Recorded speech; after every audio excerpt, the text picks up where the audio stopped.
ना तो तुम लोक में किसी के प्रसन्नता के लिए भी उपाय करो कि ये राजी हो जाए वो राजी हो जाए।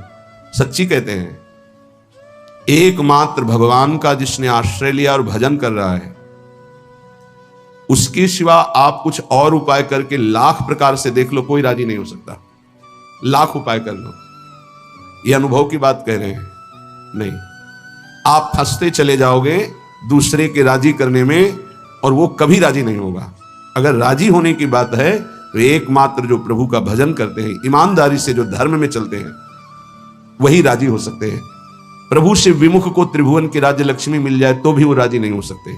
चाहे जितना आप उनके प्रति प्राण समर्पित कर दो, कभी राजी नहीं हो सकते। अगर ये बात याद रखोगे तो कभी दुखी नहीं होगे, क्योंकि आप गलती कर रहे हो। हमने उनके प्रति इतना किया, वो हमारे प्रति ऐसा नहीं कर रहे। तो पहले सत्संग में बात सुन लो और मान लो। अगर किसी के राजी करने के लिए आपने अपना अमूल्य समय दिया भगवत भजन छोड़कर, तो कभी राजी नहीं होगा। चाहे प्राण दे दो उसके प्रति तो भी राजी नहीं होगा। ये माया है। यदि अपनी निष्ठा में रहे, धर्म में रहे, भजन में रहे, तो सब राजी हो जाएंगे और तुम निर्भय हो जाओगे। और अगर दूसरे को राजी करने की कोशिश की, प्रभु का भजन छूट गया, तो तुम भयभीत हो जाओगे और वो राजी नहीं होगा। बिल्कुल परम सत्य बात, ये लिख लो, हृदय में लिख लो। ये अध्यात्म है, तुम्हारे बचाने के लिए है, तुम्हें सुख पहुंचाने के लिए है, तुम्हें जीवन मुक्त करने के लिए है।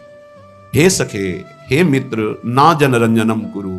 लोगों की वृत्तियों को राजी करने में अपना समय नष्ट मत करो। प्रभु को राजी करने में अपने समय को सार्थक करो। तो जापर कृपा राम की होई, तापर कृपा करे सब कोई। एक राजी हो गया तो विश्व ब्रह्मांड राजी हो जाएगा। और एक से विमुख होकर विश्व को तुम राजी करने की कोशिश करो, कभी राजी नहीं होगा। इसलिए न जनरंजनम करो। किसी की राजी होने के लिए अपने अमूल्य समय को नष्ट मत करो। धर्म पूर्वक व्यवहार करो और निरपेक्ष हो जाओ। राजी रखो हरिजू को, प्रभु को।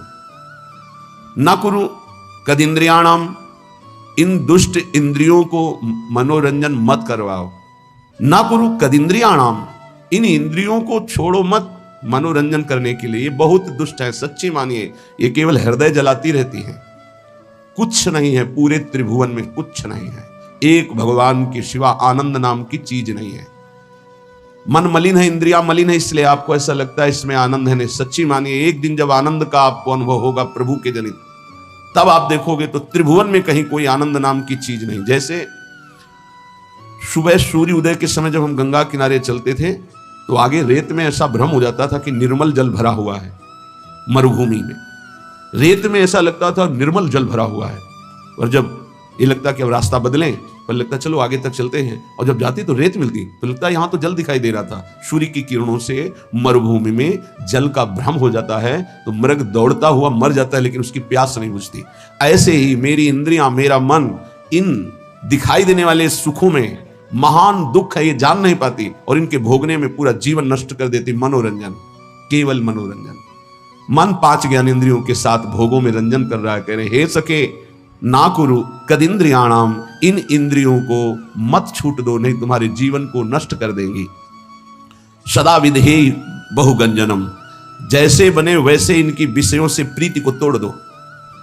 हठ पूर्वक तोड़ दो, विवेक के द्वारा तोड़ दो, भगवत समर्पित करके छोड़ दो। जैसे बने वैसे इंद्रियों से भोग भोगने की लालसा, ये मिटा दो, तो तुम मनुष्य जीवन का लाभ, भगवत प्राप्ति कर पाओगे। विधेय बहुगंजनम, बहुगंजनम, जैसे बने तुमसे वैसे, हठ पूर्वक, ज्ञान के द्वारा, भक्ति के द्वारा, जैसे बने बचो। इन गंदी चेष्टाओं से बचो। ये मन इंद्रियां बहुत ही दुष्ट हैं, बहुत ही फुसलाकर पता नहीं चलता कि हमसे गलत करवा रही हो, गलत करवा देती है।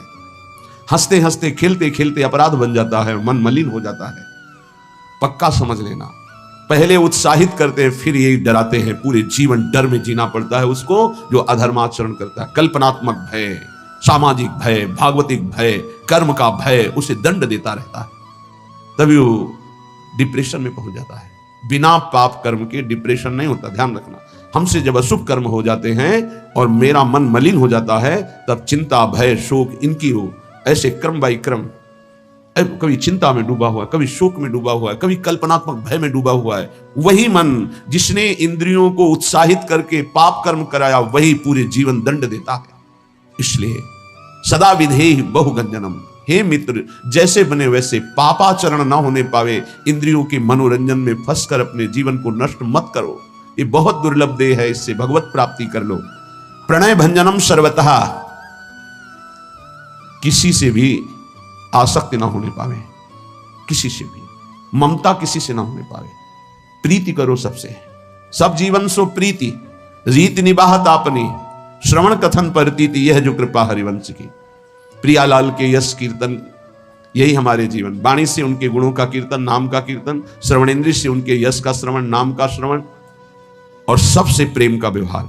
ममता नहीं, ममता होती देह भाव से और प्रेम होता है भगवत भाव से। माँ में, पिता में, पत्नी में, पुत्र में, सब में भगवत भाव करो। ये भगवत भाव आपको जीवन मुक्त कर देगा। और ये केवल कोरी भावना ही नहीं है, सब में भगवान है। जैसे जितने भी यंत्र चल रहे हैं ये सब एक बिजली से चल रहे हैं, पर उसका यंत्र के कारण प्रभाव अलग अलग है। वही बिजली जब बल्ब में गई, हाइड्रोजन में गई, तो प्रकाश बन के चमक रही। वही बिजली पंखा में हवा कर रही, एसी में ठंडा कर रही, फ्रिज में और ठंडा कर रही है, हीटर में गर्म कर रही है। बिजली के ये गुण नहीं है, ये यंत्रों के गुण हैं। बिजली तो एक रस सब में जा रही है। ऐसे कोई पाप कर रहा है, कोई अच्छे स्वभाव का है, कोई बुरे स्वभाव का है, ये सब शरीर और करण, इनके प्रभाव से परमात्मा तत्व निर्लेप सब में धारा की तरह प्रवाहित हो रहा है। जैसे हर यंत्र में बिजली ही बिजली है, पर उसका प्रभाव अलग है, ऐसे ही स्वभाव अलग है। परमात्मा सब में समान रूप से विराजमान है। हमें उस परमात्मा तत्व को मान करके प्रीति करनी। भक्त मान करके जानता है और ज्ञानी जानकर मानता है, बात एक ही होती है। ज्ञानी बहुत बुद्धि प्रधान होता है, इसलिए पहले वो तर्क के द्वारा उस तत्व को जानता है, तब मानता है। और भक्त भाव प्रधान होता है, हृदय प्रधान होता है, इसलिए तत्काल मानता है और मानकर जान जाता है। श्रीपाद कह रहे प्रणय भंजनम सर्वता, ममता किसी से ना होने पावे, सबसे भगवत भाव से प्रीति करो। हठम ना करो, मेरी बात मान लो, हठ करके हमारी आज्ञा का उल्लंघन मत करो। श्रीपाद कह रहे बड़े कृपालु हैं महापुरुष जन। हठम ना करो, बंधने बंध जाओगे अगर मेरी बात नहीं मानोगे। श्रुतम कलत्र मित्रादिके बपुर्व्यय समीहया निवस वत्स वृंदावने।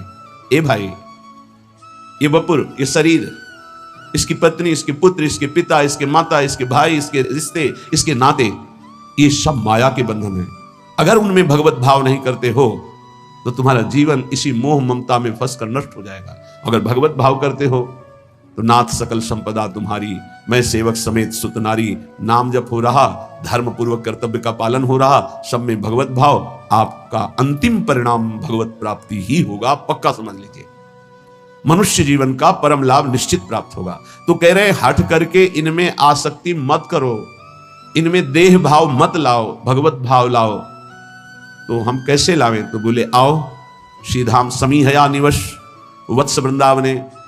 अय वत्स, अय प्यारे, अय पुत्र, अय मित्र, तुम वृंदावन आ जाओ।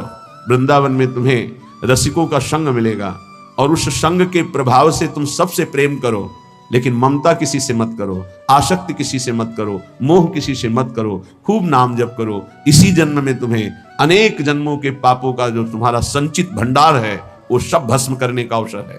इसी जन्म में तुम्हें जो नवीन कर्म पाप बन गए हैं उनको नष्ट करने का सामर्थ्य है, अधिकार है। अगर चूक गए तो सब भोगने पड़ेंगे और अधिकार खत्म हो जाएगा। आप नवीन कर्म नहीं कर सकते किसी भी योनि में। किसी भी योनि में इतना अधिकार नहीं कि नवीन कर्म कर सके, ये केवल मानव योनि में है। ये कृपा होती जब विपत्ति आती है, प्रतिकूलता आती है। जब इस जीवन में प्रतिकूलता आई तो लगा पता नहीं कब प्राण निकल जाए। प्रारंभ में तो चतुरासी जी का गायन और चतुरासी जी का मानसिक गायन, मानसिक बार बार लगभग 1.5 घंटा में मानसिक हो जाती चतुरासी जी। मानसिक बैठे चल रहे, जो प्यारों से लेकर आज हुआ देखिए तो प्यारी रंग भरी, फिर उल्टा चतुरासी जी, आज हुआ देखिए तो प्यारी रंग भरी, छाण दे माननी मान मन धरी, नागरता की रास किशोरी, वृषभानुनंदनी मधुर कल गावे। उल्टा ऐसे श्रीमद चतुरा पूरा रमा दे। तो जानते उसका परिणाम क्या होता है? चतुरासी जी गा नहीं रहे, वो चल रहे। जैसे मंत्राकार वृत्ति ऐसे चतुरासी जी में भगवदाकार वृत्ति। एक एक अक्षर में श्यामा श्याम है, आप सच्ची मान लीजिएगा। सेवक जी महाराज देख रहे हैं, बड़े बड़े रसिक महापुरुष देख रहे हैं, कह रहे हैं श्याम श्यामा प्रगट प्रगट अक्षर निकट प्रगट रस स्रवत अति मधुर बानी। सोजुबानी रसिक नित्य निस दिन रटत कहत और सुनत रस रीति जानी, ताहि तजी और गाँव कबहू न कछु प्राण रमि रही हरिवंश बानी। आप देखिएगा, निहाल हो जाएंगे। वाणी जी के गायन, वाणी जी का चिंतन, वाणी जी का बार बार पद दोहराना। हम कह रहे हैं और पद नहीं याद, एक कोई पद याद कर लो, उसी को, जैसे हम मंत्र 108 बार जपते हैं, उसी को आप बार बार कीजिए। देखिए आपके अंदर कैसा आनंद और कैसा प्रकाश होता है प्रेम का। चतुराशी जी, चतुराशी जी, चतुराशी जी। आचार्य कृपा से, इष्ट कृपा से ऐसी हमको अमोघ वस्तु मिल गई है, बस पाए रतन चिन्हों नहीं दीन्हों करते डार। प्रपंच की बातें करने में जबान को कितना सुख अनुभव कराते हो आप, लेकिन चतुराशी जी एकांत में गुनगुनाने में नहीं। अगर हमें आचार्य कृपा से विरक्त मार्ग मिला है या वैष्णव धर्म मिला है, तो हम उसमें अपनी वृत्तियों को समर्पित करें। हमारे पास ये बहुत बड़ी सामग्री मन को वश में करने के लिए। चतुराशी जी का गायन पक्का समझो, पक्का। गुरु आज्ञा पर लगे तो ये बात समझ में आई, नहीं बस पहले ये था कि गा लेते हैं, उनकी इच्छा आज्ञा है कि गा लो तो गा लेते हैं। फिर उसका जब गुरु कृपा से प्रभाव नशा चढ़ा तो अब जी नहीं सकते उसके बिना। और जी क्या सकते हैं भाव, जैसे श्वास चल रही है ऐसे ऐसे रुका। कई वाणी हरिवंश की, कई हरिवंश है नाम, इसके अलावा कोई आधार ही नहीं। सेवक शरण सदा रहे, अनत नहीं विश्राम। तो बोले तज्जीवेशु, ओहो हो, जिसका ये जीवन बन गया है वो जीवित ही इसी से है। धिक्कार है ऐसे साधक को और ऐसे शरीरधारी को जो भगवत विमुख मिनट गंवा दे, समय गंवा दे। बहुत बहुत कड़ुआ जीवन होता है, बहुत पश्चाताप का जीवन होता है जो जिसमें भजन नहीं होता। सच्ची माने, जिसमें नाम जप नहीं है, नाम कीर्तन नहीं, गुण कीर्तन नहीं, वो कैसे जीवित रहते हैं। यही एक बार किसी ने कहा कि भजन नहीं होता है, तो हमने कहा होता फिर क्या है। आज तक हमें यही समझ में नहीं आया कि भजन नहीं होता तो होता क्या है अंदर। तब फिर विचार में आता है कि जो किया है उसी का चिंतन करते हो। भजन किया नहीं तो भजन छूट जाए, ऐसा हो कैसे सकता है। ये बात हमारी समझ में नहीं आती कि भजन छूट गया और आप जीवित हैं, आप खा पी रहे हैं और आपका भजन छूट रहा है, मतलब अभी भजन का रंग नहीं चढ़ा है। नहीं, भोजन पानी, जीना, नींद, ये सब दुश्वार होने लगता है। भजनानंदी का भजन ही जीवन। तज्जीवेशु, वो जीता ही इसी से है। ललिता ललित बजावत बीना, गुण गावत सोई जीवन जीजे। इस बात को आप पकड़ लीजिए। 10 वर्ष गुरुदेव भगवान के समीप रहकर उनकी चेष्टाओं को, एक एक चेष्टाओं को बहुत गंभीरता पूर्वक, क्योंकि महापुरुषों का संग पहले से होता रहा, ज्ञानी महापुरुषों का, तो एक एक चेष्टाओं को देखा। एक मिनट भी गुरुदेव कभी, एक मिनट भी कभी प्रियालाल से मिले। प्रसाद पा रहे हैं तो दृष्टि कहीं और है, पता चल रहा है। प्रसाद पा के टहल रहे हैं तो लताओं की तरफ से देख रहे हैं, गुनगुना रहे हैं, बस ऐसे अंगुलियां ऐसे ऐसे हो रही, पद चल रहा है।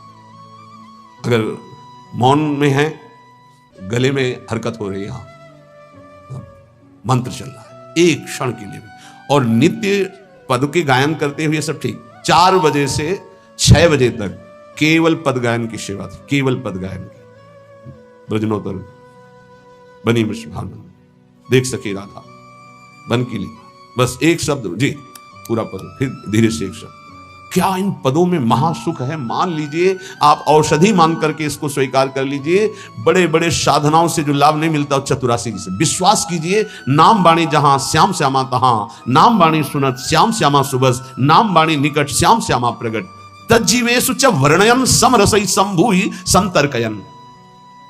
बार बार लीलाओं का गायन करो, नाम कीर्तन करो, और समरसई, बहुत समझने की बात करें, समरसई संभूहि संतर्कयन, अपने रस वाले ही रसिक का संग करे। समरसई संभूहि संतर्कयन, तर्क का त्याग करके अपने ही रस के रसिक का संग करें। और सब संतों की हम सेवा करेंगे, सब संतों को प्रणाम करेंगे, सब संतों के भाई वचन निकल रहे हैं सुनेंगे, लेकिन अंदर से हम मानेंगे और उस पर आचरण उतारेंगे तो अपने रसिक गुरुदेव के वचन। समरसई, इष्ट मिले और मन मिले, मिले भजन रस रीति। ये बहुत पकड़ने की बात है। आगे कह रहे संतर्कयन। काचे धर्मी प्रकरण में श्री सेवक जी महाराज कह रहे हैं कि जो कच्चे हैं, अभी पके नहीं हैं, जिनमें कचाई है, वो कैसे होते हैं। बोले श्री हरिवंश धर्मिन के संग, आगे ही आगे जो रीति बखानत, आपने जान कहें जो मिले मन उत्तर, फेर चव गुण ठानत। जाके बैठे अब वो रसिक महापुरुष कृपा करके कुछ बोलना चाहते तो आगे ही आगे, श्री हरिवंश धर्मिन के संग आगे ही आगे जो रीति ऐसे से ऐसा ऐसे वो फिर वो कृपा करके आपको अमृत देने जा रहे थे, आप बीच में तर्क करके आपने उस अमृत की धारा को रोक दिया, तुम्हारा दुर्भाग्य। बोले कच्चे होते हैं, ये पक्के रसिक नहीं है, कच्चे रसिक हैं। क्या वो एक शब्द बोले या 4 शब्द बोल दिए, ये दिखाने के लिए कि हम बहुत विद्वान हैं, आप जो बोलना चाहते हैं उससे आगे भी हमको ज्ञान है। लेकिन आपको ये पता नहीं कि आपको केवल शब्दों का ज्ञान है, वो शब्दों में डूबकर उसका साक्षात्कार किए हुए हैं। उनको बोलने दो, वो जब शब्द बोलेंगे तो तुम्हारे हृदय में साक्षात्कार करने की योग्यता आ जाएगी, चुप रहो। लेकिन वो देहाभिमानी, वो कच्चाई उसको चैन से नहीं बैठने देती, वो आगे ही आगे फर्राटे भरने लगते हैं, ऐसे से ऐसा ऐसे, वो शांत हो गया, घाटा हो गया हमारा।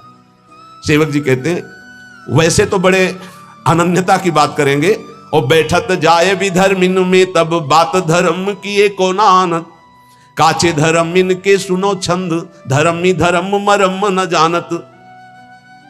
थोड़े से लाभ के लिए दूसरों की सभा में बैठ करके, थोड़े से सम्मान के लिए अपने इष्ट से अलग दूसरे का खान पान तो कीजिए रसिक मंडली माय, जिनके और उपासना तहां उचित ध्रुनाए।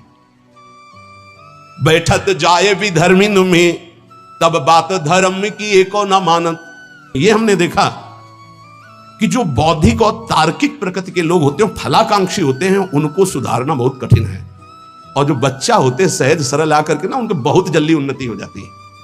तो ये ऐसे काचे धर्मी जन होते हैं कि वैष्णव तो बन जाते हैं और अपने को अनन्य कहते, पर बैठत जाए भी धर्मिन में तब बात धर्म की एको न आनत। अब कहां गया तुम्हारा अनन्य धर्म, कहां गया तुम्हारा भाव?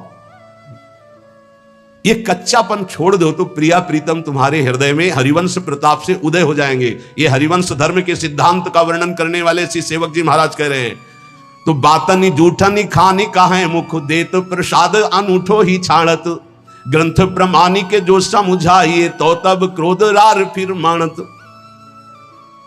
हमारे माई श्यामा जी को राज, ठीक है, बोले तिलक भी लगा है, कंठी भी है।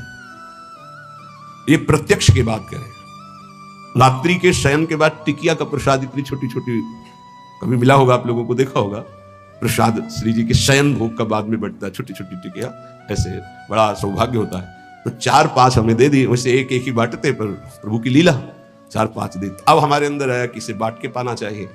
तो श्री जी के शयन के बाद महाप्रभु के मंदिर में जाकर प्रणाम करके जो तो एक वैष्णव प्रसाद आज तो व्रत था, तुरंत उसे उठाया, उनका कौन सा व्रत था? प्रसाद में किसी व्रत का खंडन होता है क्या? बोले नहीं, है तो अन्न। तो कहा आज प्रसाद नहीं है, अन्न है, तो कल प्रसाद कैसे हो जाएगा? ये बहुत हृदय में जलन हुई और नियम लिया, आज के बाद बिना मांगे किसी को प्रसाद नहीं देंगे। अगर कोई मांगेगा भी तो अधिकार देख कर देंगे, नहीं तो नहीं देंगे प्रसाद हम ऐसे किसी को। तो बोले बातनी जूठन खान कहे मुख देत प्रसाद अनूठो ही छाणत। वैसे तो बहुत बातें बुलाएंगे, लेकिन गुरुजनों की, रसिकों की जूठन की अनन्यता नहीं है, श्री जी की जूठन की अनन्यता नहीं है। ये देखो वृंदावन प्रेम रस है, सब प्रसाद ऐसे रखते हैं यहां माथे पे, और जानते हो यहां वही जाएगा जिसको महारानी जी ने पाया है।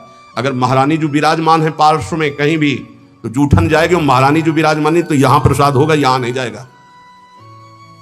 ये हमारी लाडली जी ने वहां पाया नहीं है तो हम नहीं पाएंगे। बोले लालजू ने तो पाया है, तो हमारे लालजू वहां हो ही नहीं सकते। राधा संग बिना नहीं श्याम, श्याम बिना नहीं राधा नाम, छिन छिन प्रति आराधत रही। हमारे जुगल कभी एक क्षण के लिए बिलग हो ही नहीं सकते। जहां प्रियाजू वहां लालजू, जहां लालजू वहां प्रियाजू। श्री विठल दास जी द्वारिकापुरी में राजा के संग थे, सूबेदार पद में थे, राज्यपाल थे, पूरा राज्य उनके शासन में राजा के अधिकार में थे। तो राजा के इष्ट देव थे द्वारिकाधीश, द्वारिकाधीश के रोज दर्शन करने जाते थे जो वहां रुके हुए थे, पर ये नहीं जाते थे। जहां राजा उधर गए तहां अपने राधा वल्लभ जी की छवि हरिवंश महाप्रभु की जो विराजमान थी बस उन्हीं के परिचर्या और भोग लगाना, पद सुनाना। फिर समय ही कहा है रसिक को अपने आराध्य देव की सेवा से। तो जो द्वेषी जन थे उनको समय मिल गया, उन्होंने कहा कि महाराज आपने एक बात देखी क्या, ये आपके जो सूबेदार राज्यपाल विठल दास जी हैं, ये द्वारिकाधीश के दर्शन करने एक दिन भी नहीं गए, जरा आप इनसे बात करेंगे कि क्यों नहीं गए। वो उनकी दृष्टि गई, हाँ और तो सब पार्षद साथ रहते, वो साथ नहीं रहते, बुला उनको सभा में बुलाया। हर समय राधा वल्लभ श्री हरिवंश, राधा वल्लभ श्री हरि। वो ऐसे अनन्य थे, जब महाप्रभु के पास यह आदेश आया कि अगर इनको राज्यपाल पद की सेवा दी जा रही हो, अगर ये करेंगे तो लाखों का उद्धार हो जाएगा, क्योंकि महाभागवत है। महाप्रभु ने कहा ठीक है आप जाइए। तो उनका प्रभु आपकी आज्ञा हमारे लिए सर्वोपरि है, आप अगर आज्ञा कर दे तो सब कुछ वही वृंदावन है जहां आपकी आज्ञा है। पर प्रभु दो बातों के बिना हम जीवित नहीं रह सकते, एक तो आपका दर्शन और दूसरे आपकी जूठन। महाप्रभु उनका दोनों मिलेंगे। तत्काल चित्र का पहला चित्र महाप्रभु का उसी समय बनाया गया। देख करके महाप्रभु का चित्र बनाया, चित्र दिया, और राज्यपाल के पद पे तो घोड़ों की ऐसी व्यवस्था थी कि मंगला, राजभोग और शयन भोग तीनों महाप्रभु का उच्छिष्ट विठलदास जी को रोज पहुंचता था, रोज का। बड़े भाग्यशाली जिनको गुरु का उच्छिष्ट मिले, जिनको आचार्य का इष्ट का उच्छिष्ट मिले, बड़े सौभाग्य की बात है। विठलदास जी से कहा तुम किसकी उपासना करते हो, द्वारिकाधीश के दर्शन करने क्यों नहीं गए? तो उन्होंने कहा राधा बिहारी मुरली मनोहर ललित त्रिभंगी वृंदावनाधीश्वर युगल सरकार की। तो बोले ये क्या श्री कृष्ण नहीं है द्वारिकाधीश? बोले हम कम मना करते हैं। बोले फिर दर्शन के लिए क्यों नहीं गए? बोले यहां हमारी प्रिया प्रीतम की जोड़ी नहीं है, यहां अखिल कोटि ब्रह्मांडों के अधीश द्वारिकाधीश और महालक्ष्मी रुक्मिणी जी चरण सहला रही, परम बंदनी महामहिम है, पर हमारे नेत्र जो है मनोमृणाल भूषण भूषित भुज श्याम हंस पर डारी, जैसी हरिवंश जुगल करनी गज बिहरत बन पिया प्यारी। हमारे नेत्र तो इस रूप का पान करते हैं। अब राजमद तो होता ही है, तो फिर मैं कह रहा हूं क्या ये प्रभु नहीं है? तो बोले फिर कह रहा हूं प्रभु हैं, पर मेरे नेत्रों को इनकी प्यास नहीं, मेरे नेत्रों की प्यास तो ललित त्रिभंगी मुरली मनोहर राधा बिहारी। और मैं आपसे प्रार्थना करता हूं कि मुझे कहीं दर्शन करने की आवश्यकता नहीं, मेरे रोम रोम में वृंदावन कुंज निकुंज और प्रिया प्रीतम विराजमान हरिवंश प्रताप से। राजा को आवेश आ गया, नीचे उतरे, सभा में से उनका वस्त्र पकड़ा, उनका कहां रोम रोम वृंदावन तुम्हारे है, और जे भी ऐसे अचलाट आया वो ऐसा महान प्रताप गुरु जूठन का उच्छिष्ट का श्री हरिवंश श्री हरिवंश श्री हरिवंश सब सभा को दिखाई दिया। रूप बेली प्यारी बनीश प्रीतम प्रेम तमाल, दो मन मिलिए कह भय श्री राधा वल्लभ लाल। ऐसे लता भवन मंदिर में देखो कैसा महापुरुषों के प्रति द्वेष करने वालों को भी भगवत साक्षात्कार हो रहा है। कांप गए, चरणों में साष्टांग गिरे, बोले आज से आपको कोई राजकाज नहीं, मैं नित्य दर्शन आपके श्री चरणों के करने आऊंगा। तो बातन जूठनी खान कहे मुख देत प्रसाद अनूठो ही छाड़त, ग्रंथ प्रमाण के जो समझाइए तो तब क्रोध रार फिर मानत। खान पान ये नियम ले लीजिए, खान पान तो कीजिए रसिक मंडली माए, जिनके और उपासना तहां उचित ध्रुवनाए। महापुरुष जन अपनी चेष्टाओं के द्वारा, अपने वचनों के द्वारा वही मार्ग प्रशस्त करते हैं जिससे रस की प्राप्ति होती है। अब कोई भय का विषय नहीं रह जाता, क्योंकि जिसमें हमारे महापुरुष मार्ग में चलते हैं, हमारी क्षमता नहीं है लेकिन हम उसी मार्ग के पथिक हैं। अपनी स्वामिनी जो ने जा नहीं पाया, बस वहां हमें देखना, अगर राधा नाम भी विराजमान है तो हम पालेंगे, अगर राधा नाम भी नहीं विराजमान है तो फिर या तो राधा रूप या तो राधा नाम, अन्यथा नहीं। सेवक जी महाराज कह रहे हैं कि तच्छिन छाड़ी प्रेम की बात ही फेरी जाति कुल रीति प्रमाणत। ये कच्चे धर्मी जो होते हैं ये फिर जाति पक्ष में कुल पक्ष में ऐसे वार्ता करने लगते हैं। प्रेमी जन रसिक जनों की कभी भी जाति पक्ष की बात नहीं देखी जाती है, ध्यान रखना। अभी आप पीछे रोज जो सत्संग सुनते हैं, परम महाभागवत कालिदास जी का जो थोड़ा चरित्र में बताया था कि भक्त उच्छिष्ट के लिए उन भगत का ऐसे गांव में जैसे झाड़ू भगत का, वो बहुत चतुर्वर्ण के थे, उनको आम पवाया और उच्छिष्ट सोचा कैसे मिले, तो ऐसे तो दे नहीं सकते थे वो, तो प्रणाम करके जाने की बात करके पेड़ के नीचे छुप गए। जब उन्होंने गुठली फेंकी तब उठाकर उसे, जानते हो महाप्रभु चैतन्य देव इनको कितना प्यार करते थे और कहते थे वैष्णव के बीच में कि भक्त चरणामृत, भक्त चरणरत, भक्त उच्छिष्टामृत का महत्व अगर जानना है तो कालिदास जी से जानो। ऐसा उनका प्रेम के मार्ग में जब रसिक जनों की शरणागति मिल गई तो फिर हमको भक्तों में ये नहीं देखना कि किस जाति के, अगर ऐसा शब्द आता है ऐसा भाव रखते हो तो आपके सुकृत नष्ट हो जाएंगे, परमार्थ में नहीं। अगर कंठी है, तिलक है, वैष्णव वेश है, नाम मुख में है तो अहो बत्सो पचतो गरीयाम या जिभ्याग्य वर्तते नाम तुभ्यम। स्वपच वाल्मीकि जी से राजसूय यज्ञ की पूर्णता हुई महाभारत में, इस पर ध्यान दीजिए। दैन्य निरंतर भगवत आश्रित और नाम जापक से बढ़कर विश्व में कोई नहीं। वो कोई भी कहीं किसी भी कुल में प्रगटा हो, वो परम वंदनीय परम पूजनीय है। वो जगत पावन करने वाला धन्य कुल है। सो कुल धन्य उमा सुन जगत पूज्य सुपनीत, धन्य सुतात धन्य सो माय संतत सकल सुनो चित लाए श्री हरिवंश प्रताप जस। ये कच्चे धर्मी जन फिर वहां लड़ाई झगड़ा और कड़वी बात कहने लगते हैं जाति पक्ष कुल रीति की। धर्मीन मांझ प्रसन्न है बैठत जाय विधर्मीन मांझ उपासत। ये अपने धर्मियों के बीच में ऐसे बैठते हैं मानो बहुत अच्छे बड़े रसिक हों, पर ये उपासना भी धर्मियों की करते हैं, धन के लिए भोगों के लिए। ये कच्चे धर्मी हैं। श्यामा श्याम का अनन्य केवल महारानी जो से ही उसका भरण पोषण होता है। कोई भी भक्त किसी भी प्रभु के नाम रूप का हो, ऐसे हाथ फैलाने वाला भक्त तो हो ही नहीं सकता, पक्का नहीं हो सकता। ये ऐसे नहीं हो सकता।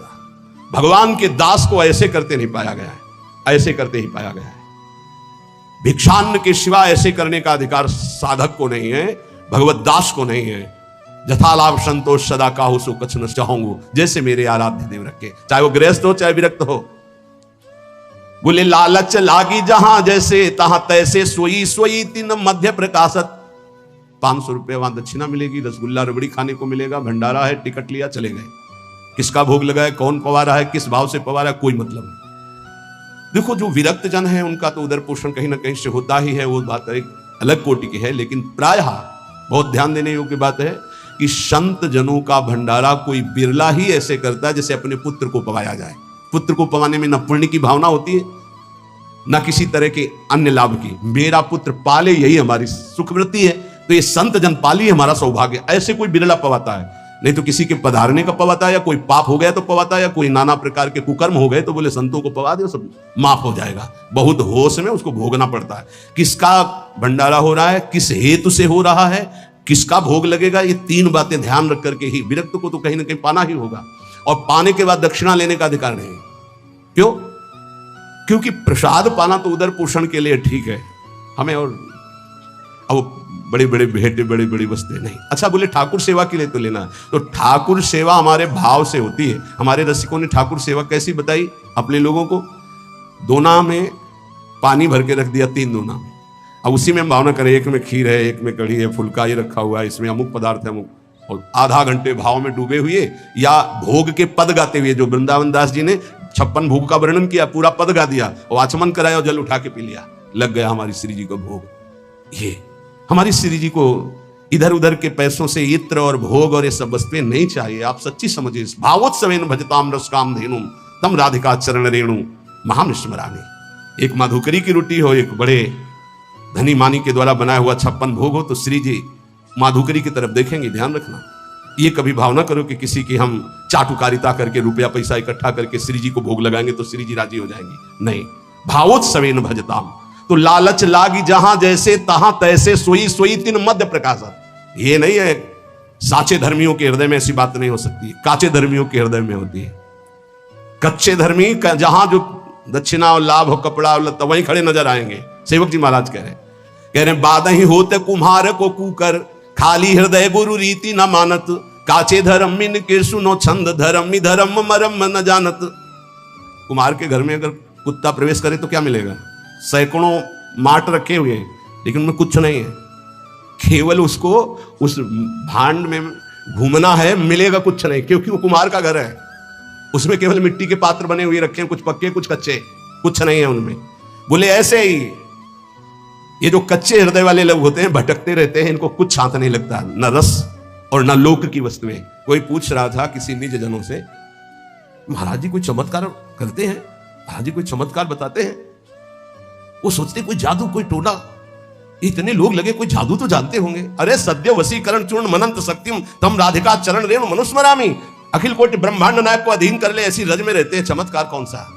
महारानी के गोरे चरणार बिंद की ठसक और राधा राधा नाम तुम देखो, तुम्हारे हृदय में कैसा चमत्कार उदय होता है। कौन सा चमत्कार? आजकल लोग ऐसा चाहते हैं, देखो ये 500 की गड्डी, अरे भाई महाराज बस ये नारियल, अरे चले जाओ 100 रुपया के कितने नारियल ले, 1-2 नारियल, 4 नारियल।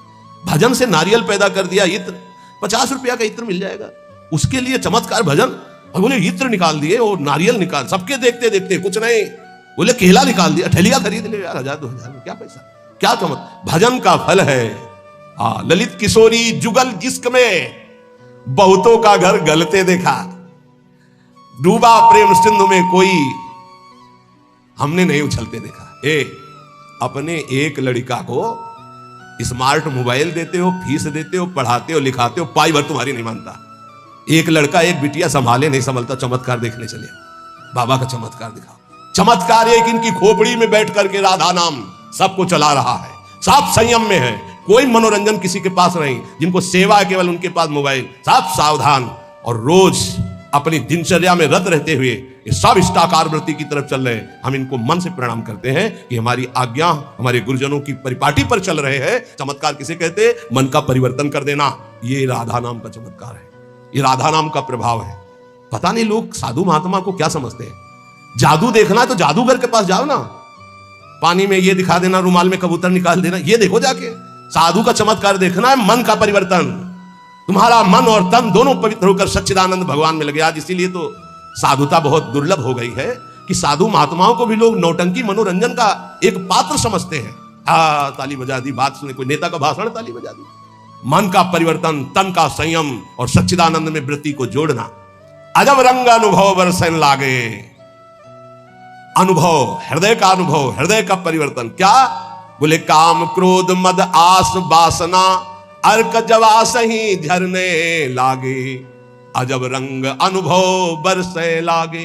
जब वर्षा होती है तो ये अर्क और जवास ये अपने आप सूख जाते हैं, नष्ट हो जाते हैं वर्षा में, और सब जगते हैं, ये नष्ट हो जाते हैं। बोले जब राधा राधा राधा राधा और इसका जब रंग बरसने लगता है हृदय में, तो काम क्रोध मद आस वासना ये अपने आप नष्ट हो जाते हैं। जैसे वर्षा होते ही अर्क और जवास नामक पौधे ये अपने आप नष्ट हो जाते हैं, और दूसरे सैकड़ों पौधे हरे भरे हो जाएंगे, पर ये नष्ट हो जाएंगे। तो ऐसे ही काम क्रोध लोभ मोह मद वासना नष्ट हो जाती है, और नाना प्रकार की भाव तरंगे प्रिया प्रीतम की उठने लगती है। लोभ मोह परद्रोह दोष दुख कलि कुचाल सब तरसे लागे, इंद्री दमन अमन सब भात ही अरुचि होत अब छर से लागे, अजब रंग अनुभव बरसे लागे। कब जानो हमारी साधना रंग ला रही है? जब काम के वेग को, क्रोध के, मोह के, मद के, इन सब के वेगों को सह गए, कोई प्रभाव नहीं, अंदर से शांत। किसी से कहना मत, क्योंकि कहने से सत्ता दृढ़ होती है। अंदर जो विकार आते हैं किसी से मत कहो, कोई भी क्रिया मत करो, शांत उस समय नाम जप करो, देखो अपने आप सब नष्ट हो जाएंगे। और नष्ट आपको नहीं करना, कोई है आपका जो आप पर नजर रख रहा है। कोई आक्रमण आपको परास्त तब तक नहीं कर सकता जब तक आप आज्ञा का उल्लंघन नहीं करेंगे। आप अपने हाथ से कोई क्रिया नहीं करेंगे, आप कोई गंदे दृश्य नहीं देखेंगे, तब तक किसी की ताकत नहीं कि आपको भ्रष्ट कर सके। ध्यान रखना, क्योंकि आप गुरु कृपा कवच में हैं। जब आप आज्ञा उल्लंघन कर देंगे तो फिर लक्ष्मण रेखा पार हो गया, फिर आपको दंड भोगना पड़ेगा। लोभ मोह परद्रोह दोष दुख कलि कुचाल ये सब तरसे लागे, अर्थात वो चाहते हैं कि मैं इसको अपने अधीन करूं, पर हिम्मत नहीं कि छू सके। किसको? जिसकी जिह्वा पे राधा राधा नाम और हृदय में गुरु कृपा का अनुभव शुरू हो गया है। इंद्री दमन ये पहचान है साधुता की, नहीं तो फिर नाटक है, पाखंड है, दंभ है। बिन विवेक वैराग्य भक्ति बिन सत्य नये को मानो, भगवत विमुख कपट चतुराई सो पाखंडे जानो। चाहे गृहस्थ हो चाहे विरक्त, अगर इंद्रियां संयम में नहीं है, मनमानी विकार भोगे जा रहे हैं, तो नौटंकी नाटक भले हो सकता है, वो गृहस्थ उपासक है ना, वो विरक्त उपासक है। इंद्री दमन तो अमन सब भाते हैं, सब भात से मन अमना हो गया है तो परम शांति परम चैन है। क्षमाशील संतोष सुराई शांति सहज सुख सरसें लागे। उपासक के अंदर क्षमा बढ़ने लगा, चाहे जितना कोई अनिष्ट करे, कभी द्वेष हो ही नहीं सकता, कभी उसको साप दे ही नहीं सकता, कभी उसका मंगल नहीं कर सकता। जिसके ऊपर राधा नाम की कृपा हो गई है, क्षमा, जाओ तुम्हारा मंगल हो, भगवान तुम्हारा कल्याण करे। संतोष, किसी भी परिस्थिति में शोक नहीं होगा, जैसे प्रभु रख रहे, बड़ी कृपा है। शांति, कोई भी द्वंद्व से अशांत नहीं कह सकता। सहज सुख सरसें लागे, सहज सुख आत्म सुख है, आत्म सुख का रसास्वादन होने लगा। दास बना, ये कैसे हुआ? नाम जबी, पहले दास शब्द है। आश्रय, बहुत जोर की बात हमारे हृदय में बार बार उठती कि ये लोग समझ जाएं कि भगवत प्राप्ति आश्रय से होती है, आश्रय से, दृढ़ आश्रय। दास बना पहले, जप नाम दूसरा। बिगड़ी जन्म अनेक की अवै सुधरे आज हो ही राम को पहले, फिर नाम जप दूसरा, फिर तज कुसुमाज तीसरा। और यहां से शुरू किया जाता है सब उपदेश। पहले विकार त्यागो, फिर नाम जप करो, फिर भगवान की शरण में हो। ऐसा नहीं होता, पहले भगवान की शरण में हो, नाम जप करो, तुम्हें बल मिलेगा, विकार छूट जाएंगे। उपजा मुक्ति मुक्त पद, बहुत सुंदर महात्माओं के वचन है। पहले भगवत दासत्व आश्रय, खूब नाम जप, तो बोले मोक्ष पदवी हृदय में ही प्रकाशित हो गई। ये मोक्ष पदवी क्या है, इसकी पहचान क्या कि आप मुक्त हो गए हो। शत्रु मित्र समजान मान मान अपमान सम दुख सुख लाभ नहान या कृपा हरिवन, ये मुक्त पुरुष का लक्षण है। चाहे शत्रु हो उसके साथ व्यवहार कर रहा हो, या मित्र हो, दोनों में समान भाव, मान और अपमान में समान भाव, सुख दुख में समान भाव, लाभ हानि में समान भाव, जय पराजय में समान भाव, ये जिसके हृदय में आ गया वो मुक्त हो चुका है। गीता जी में भगवान ने कहा, निर्माण अमोहादित संग दोषाध्यात्म नित्या विनिवृत्त कामा द्वंद्वेर विमुक्ता सुख दुख संगै गच्छन्त अमूढ़ा। ऐसा अमूढ़ अव्यय पद का अधिकारी महापुरुष मुक्त पद में विराजमान कौन है? बोले जो मान रहित हो चुका है। मान बिल्कुल उसके हृदय में प्रियता पैदा नहीं कर पा रहा, और अपमान बिल्कुल दुख नहीं पैदा कर पा रहा। अमोहा, ना अपने शरीर से मोह है, ना किसी के शरीर से मोह है। यह मुक्त पुरुष का लक्षण है। जित संग दोषा, चाहे जितने भोगों के बीच में उसका मन भोगने के लिए चलेगा ही नहीं, वो जीवन मुक्त पुरुष है। जित संग दोषा अध्यात्म नित्या, निरंतर आत्मस्वरूप में स्थित, विनिवृत्त कामा, समस्त कामनाएं निवृत्त हो चुकी है। द्वंद्व में मुक्ता, हर द्वंद्व से वो मुक्त हो चुका है। मान अपमान सुख दुख लाभ हानि चिंता शोक भय मृत्यु, सबसे सुख दुख संगय, सुख और दुख में समान भाव। ऐसा महापुरुष परम ज्ञानी महात्मा वो जीवन मुक्त है। वो यहां कहे, दास बना पहुंचे मुकाम जे आंखें कहत हवाला। साधु की पहचान चिकने गाल से नहीं, साधु की पहचान उसके नेत्र से होती है, सिर्फ नेत्र से। ऐसे तो मांस मछली खाने वाले के भी गाल चमकते देखे हैं, वो बहुत ही चिकन, तो चिकनाहट को थोड़ी साधुता है, वो तो घी दूध से चिकनाहट आ जाती है। अच्छा खाओ पियो तो मांस चढ़ेगा, चिकना हो जाएगा शरीर। बोले बहुत चमक रहा है चेहरा, तो हम आपको दिखाएं कि विषयी पुरुष हो, चेहरा चमक रहा है, वो भजनानंदी है क्या? नहीं, वो खान पान का है चेहरा। दास बना पहुंचे मुकाम तो आंखें कहत हवाला। अच्युत मुनि के आश्रम में जी उड़िया बाबा पहुंचे, गंगा के किनारे है, तो देखा, जे दृष्टि दे, अरे अपने शिष्यों से कहा दौड़ो, ब्रह्मबोध संपन्न महापुरुष पधार रहे हैं। दृष्टि में पता चल, बोले दास बना पहुंचे मुकाम जे तो आंखें कहत हवाला। आंखें परिचय बता देती है कि ये किस कोटि का महात्मा है, जीवन मुक्त है या प्रपंची है या विषयी है या साधक है या साधना की किस स्थिति में है। पहुंचा हुआ महापुरुष के नेत्र बताते हैं। दास बना पहुंचे मुकाम जे आंखें कहत हवाला। यही दृष्टि में दृष्टि ऐसे मिली तो पता चल जाता है कि किस कोटि की स्थिति है।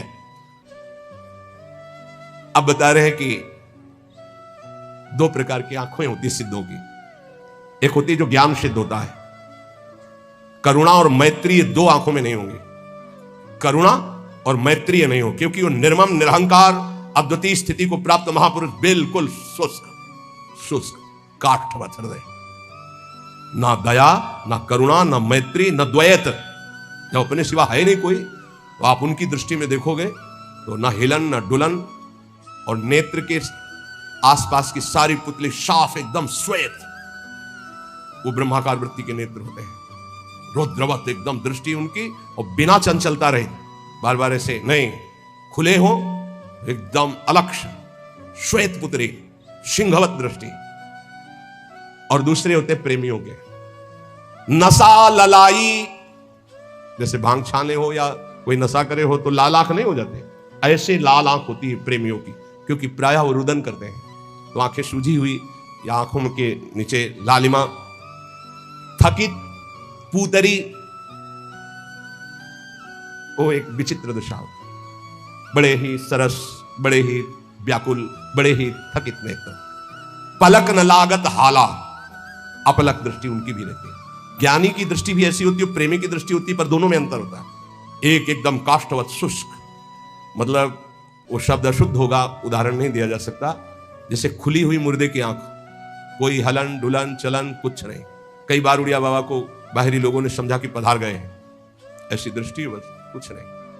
और प्रेमी जनों की दृष्टि नशा ललाई, थकित पूतरी, पलक न लागत हाला। मतलब नेत्र ऐसे कि देखो तो आसक्त हो जाओ, बड़े सरस, बड़े प्रेमी, बड़े थकित, और हल्की सी लालिमा नेत्रों में छाई हुई है, सुरंग नेत्र है और घूर्णित नेत्र है, प्रेमी जनों के घूर्णित नेत्र। जैसे नशा ललाई का तात्पर्य यही है, थोड़ी थोड़ी देर में ऐसे आपको लगेगा कोई नशा खाए है क्या, उनके नेत्र, क्योंकि प्रिया प्रीतम के उस प्रेम रसाशों में उनके नेत्र झूमते हैं। अलसाने से रहित हमेशा हरिजस सुनि द्रग नीरा, थोड़ी सी प्रभु की बात सुने के आंखों से आंसू की धारा बहने लगी, और अलसाने से रहते हैं, न सोना न जागना।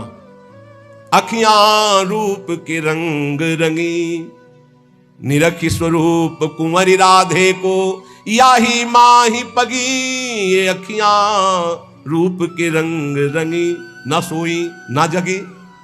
प्रियाजू के रूप रस में हर समय अलसाई हुई, एक जैसे कोई नशा किए हो ऐसे उस नशे में। ढरक चलत कबही भरियावत पुलकावली शरीरा, गदगद गर चित शांति थका मन, तनहु थका दर्शाई, ज्ञान विराग भक्ति से पूरे जगत न सकत समाई। ऐसे प्रेमी जनों के नेत्र जहां जगत का प्रवेश ही नहीं है, हृदय कंठ गदगद हो जाता है, चित्त शांत है, मन अचंचल है, तन एकदम थकित शिथिल भाव में डूबे हुए। बोले ऐसे जो महापुरुष होते हैं तो दास बना पहुंचे मुकाम जे आंखें करत हवाला, ऐसों के नेत्र बताते हैं कि मुकाम में पहुंचे हुए ये जन है। श्री भगवान जगत गुरु श्री कृष्णचंद्र जी कह रहे हैं जो पहुंचे हुए महापुरुष है वो शरीर को अपने वश में किए होते हैं।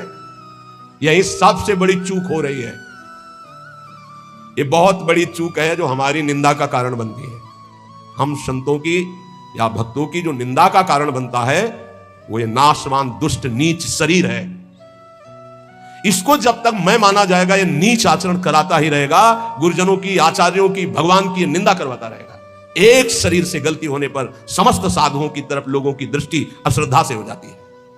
इसीलिए हमें लगता है कि अगर साधु बने तो मर के बने, उन्हें घर गृहस्थी में ब्याह करके अच्छा है, जीवन धर्म पूर्वक व्यतीत करे, अधर्म आचरण न करे।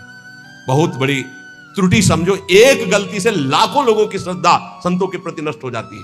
भगवान कह रहे हैं सिद्ध पुरुष के लिए कैसा होता है, निराशीर्यत चित्तात्मा त्यक्त सर्व परिग्रह, शारीरम केवलम कर्म कुर्वन्नाप्नोति किल विषम।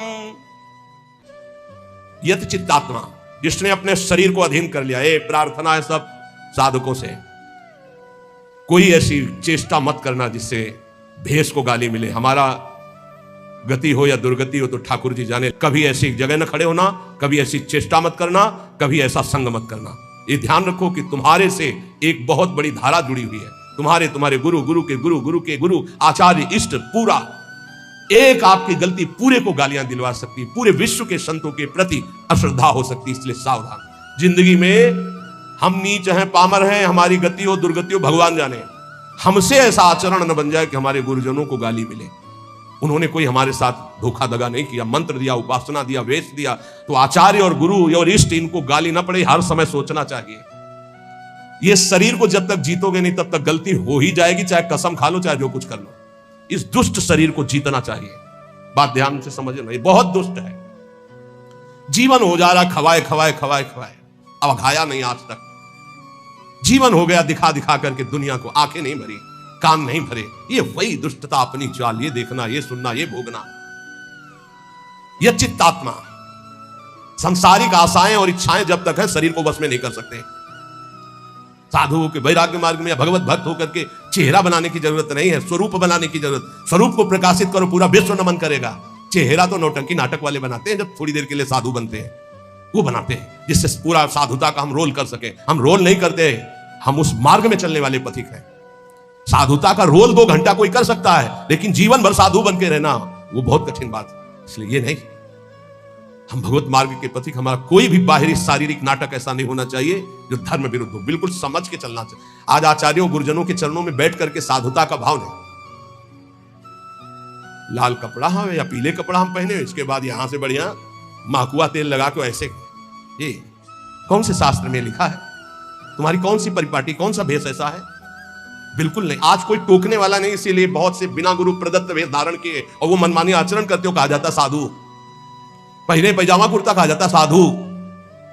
साधु पैंट शर्ट पहने कहा जाता है साधु, बड़ा बड़ा टाइटल लिखा जाता है। अब उनके जब आचरण होते तो बोले अमुक संत भ्रष्ट हो गया। संत परिपाटी देखो, संतों की मर्यादा देखो, संतों के चरणों में बैठकर जो साधुता सीखी जाती है वो कब हुआ? यत चित्तात्मा भगवान कह रहे, यत चित्तात्मा। बहुत अच्छे से समझ लो, संसार में जब तक शरीर के भोगने की कोई भी आशा रहेगी तो साधुता नहीं टिक पाएगी। बहुत इसे धैर्यपूर्वक, सांसारिक इच्छा, सांसारिक भोगों की चाह, इससे तुम्हारा शरीर अपवित्र हो जाएगा। तुम्हारे द्वारा ऐसे आचरण होंगे जिससे तुम्हारी साधुता नष्ट हो जाएगी। शरीर और इंद्रिय और मन के वशीभूत होकर के जो आचरण किया जाता है वो निश्चित अपवित्र है और वो अधर्म होगा और वो गालियां दिलवाने वाला ही होगा। श्रद्धा उपजाना बहुत कठिन होता है भाई, बहुत कठिन होता है। नास्तिक के हृदय में श्रद्धा प्रकट करना, विषयी पुरुष के हृदय में श्रद्धा प्रकट करना और नष्ट करना एक क्षण की बात होती है। जन्म जन्मांतरों की सुकृत एकत्रित होने पर श्रद्धा होती है और एक चेष्टा पूरी लाखों की श्रद्धा नष्ट कर देगी। लाखों का मंगल करने का पाप लगेगा उसको और वो दुर्गति को प्राप्त होगा। इसलिए साधु वेश में बहुत होश में, ये कोई खिलवाड़ नहीं है। ऐसे लोग करते तो खिलवाड़ नहीं, सारी जिम्मेवारी है आपकी। ऐसे कर दिया तो जिम्मेवारी, उनकी श्रद्धा की रक्षा करना तुम्हारा कर्तव्य बन गया। उनके कल्याण की तरफ तुम्हारी दृष्टि जानी चाहिए। ऐसा कोई ये नहीं कि तुम स्वामी बन गए तो जो मनावे सो आचरण करो, ऐसा नहीं है। शरीर इंद्रियां अंतःकरण सिद्ध पुरुष के वश में होता है। साधक को चाहिए कि इनके वश में होकर कोई कार्य ना करे। तुम अकेले नहीं हो, तुम्हारे साथ बहुतों की निंदा होगी या बहुतों की प्रशंसा होगी, ये बात ध्यान रखना है। केवल अपना जीवन होता तो कोई बात नहीं है, गलती हो गई, त्रुटि हो गई या पिट गए या जो भी हो गया सब हो गया। आज तुम नहीं हो, तुम्हारे साथ बहुत जुड़े हुए हैं, तुम्हारे गुरु, तुम्हारे आचार्य, तुम्हारे इष्ट और लाखों श्रद्धा। अगर एक भी त्रुटि तो लाखों की श्रद्धा और पूज्य जनों का अपमान घोर नरक पहुंचा देगा, दुर्गति करवा देगा।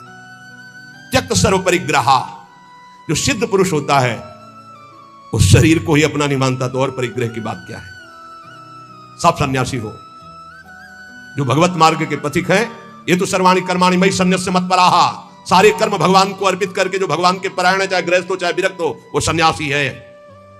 जो मन का निसंकल्प और वाणी का मौन दंड और शरीर का निष्कर्म संयम पूर्वक, अगर ये दंड नहीं तो किस बात का सन्यासी। भगवान ने एकादश स्कंद में कहा है, वाणी का मौन, मन का निसंकल्प और शरीर का निष्क्रिय, ये सन्यास धर्म का स्वरूप है। तो निष्क्रिय दो प्रकार से होता है, एक जो कर्म का त्यागी होता है, एक होता है कर्म समर्पण करने वाला। भक्त कर्म समर्पण करने वाला सन्यासी होता है। ये तो सर्वाणि कर्माणि मयि सन्न्यस्य मत्पराः। सब प्रकार के भोग संग्रह सामग्री का अपनापन भाव ना रखना, चाहे गृहस्थी में हो चाहे विरक्ति में हो। गृहस्थी में तो नाथ सकल संपदा तुम्हारी, मैं सेवक समेत सुतनारी।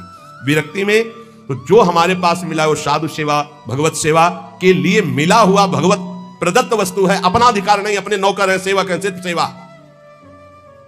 अगर अपने सुख के लिए किसी सामग्री का संग्रह कर लिया जाए, अपने भोग की बात वस्तु मान ली जाए, तो वो उसी की दुर्गति कर देगी, ध्यान रखना। और प्रायः गलती हो जाती है, ऐसे नहीं कोई नजर आएगा।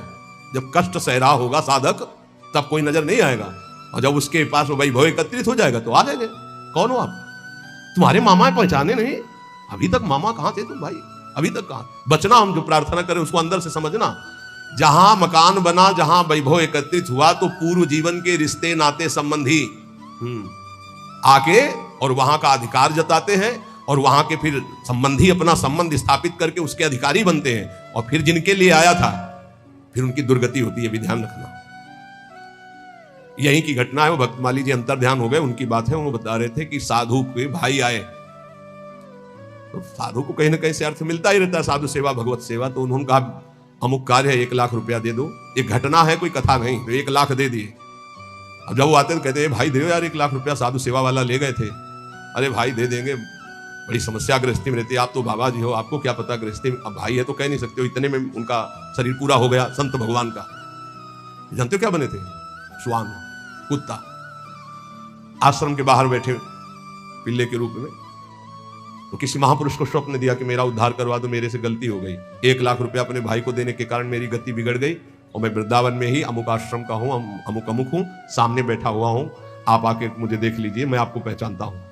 तो वहाँ गए तो बहुत हष्टपुष्ट एक पिल्ला बैठा था, पुचकारा और गोद में उठाया। बोले महाराज आप चिंता मत करो, आपका कल्याण होगा। उसके भाई के पास गए और कहा होश में जैसे बने तैसे चुपचाप 1 लाख रुपया मैं ब्याज सहित दो, नहीं हम तुम्हारे पास शासन अपना जब लागू करेंगे तो आप परेशान हो जाओगे। तुम्हारे भाई की दुर्गति हो गई जो महात्मा थे।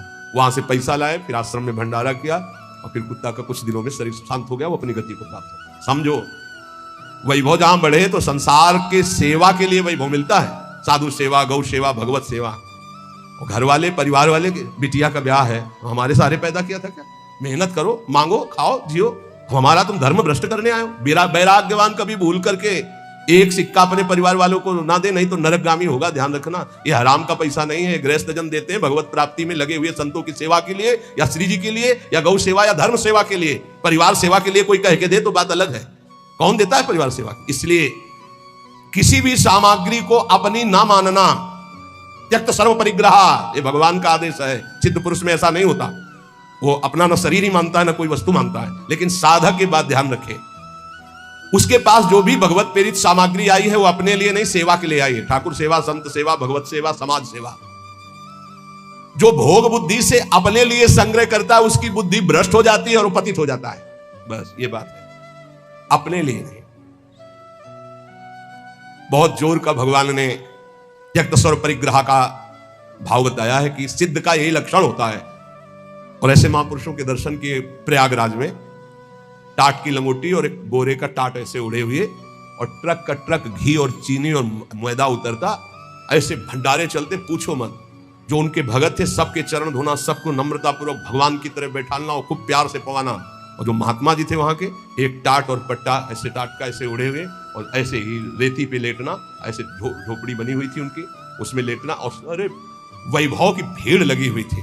और आप जब सब संत पा लेते थे तो सब संतों की जूठन जो बचती उसी में एक दो और मिलाकर, क्या जीवन उनका, कोई संगय प्रयोग, वैभव तो पूछो मत। कोई दिन ऐसा नहीं होता था कि 2-4 हजार रुपए एक संत को दक्षिणा में ना मिले। एक से एक कंबल, एक से एक सब। पर देने वाले जब ऐसे, तो वहां त्यागी ही त्यागी ज्यादा थे। देने वाले परेशान थे कि यहां कोई लेता नहीं है। और सामान की ऐसी, ये वास्तविक बात यही है कि स्वयं परिग्रह रहित होकर के समाज सेवा में। एक विरक्तानंद नाम के महापुरुष थे, उन्होंने कहा, स्वामी जी बहुत हो गया, बुढ़ापा है, आप इतना कष्ट सह रहे हो, क्यों सह रहे हो? अब तो आप वस्त्र धारण कर लो। वो वहीं पास में बैठे थे। उनका, तुमको मैं बूढ़ा नजर आ रहा हूं? ऐसे कर, बूढ़ा नजर आ रहा हूं? अभी चलो बराबर गंगा जी में खड़े होकर देख लो कौन बूढ़ा होगा। तितिक्षा की मूर्ति और मुस्कुराहट ऐसी, और त्वचा एकदम सांवली हो गई थी, प्रकृति का वार सहते हैं। और जब दृष्टि उठाए तो अमृत की वर्षा होती है। संतों में एक अद्भुत हो, ऐसे दृष्टि से देखे तो अमृत की वर्षा होती है, क्योंकि भगवदानंद में डूबे। अनिकेता, अनिकेत भगवान को बहुत प्रिय है। अनिकेत, जिसके रहने के वास में ममता नहीं है। अनिकेत का मतलब जिसके घर नहीं, ऐसा नहीं। ये भी रहने का वास है और ये भी रहने का वास है, अपना नहीं है। बिल्कुल ऐसे समझो जैसे स्टेशन में रह रहे, गाड़ी आई चल दिए, स्टेशन में नहीं बैठे, खा रहे हैं, पी रहे हैं, बात कर रहे हैं, पढ़ रहे हैं, पर अंदर से क्या चल रहा है?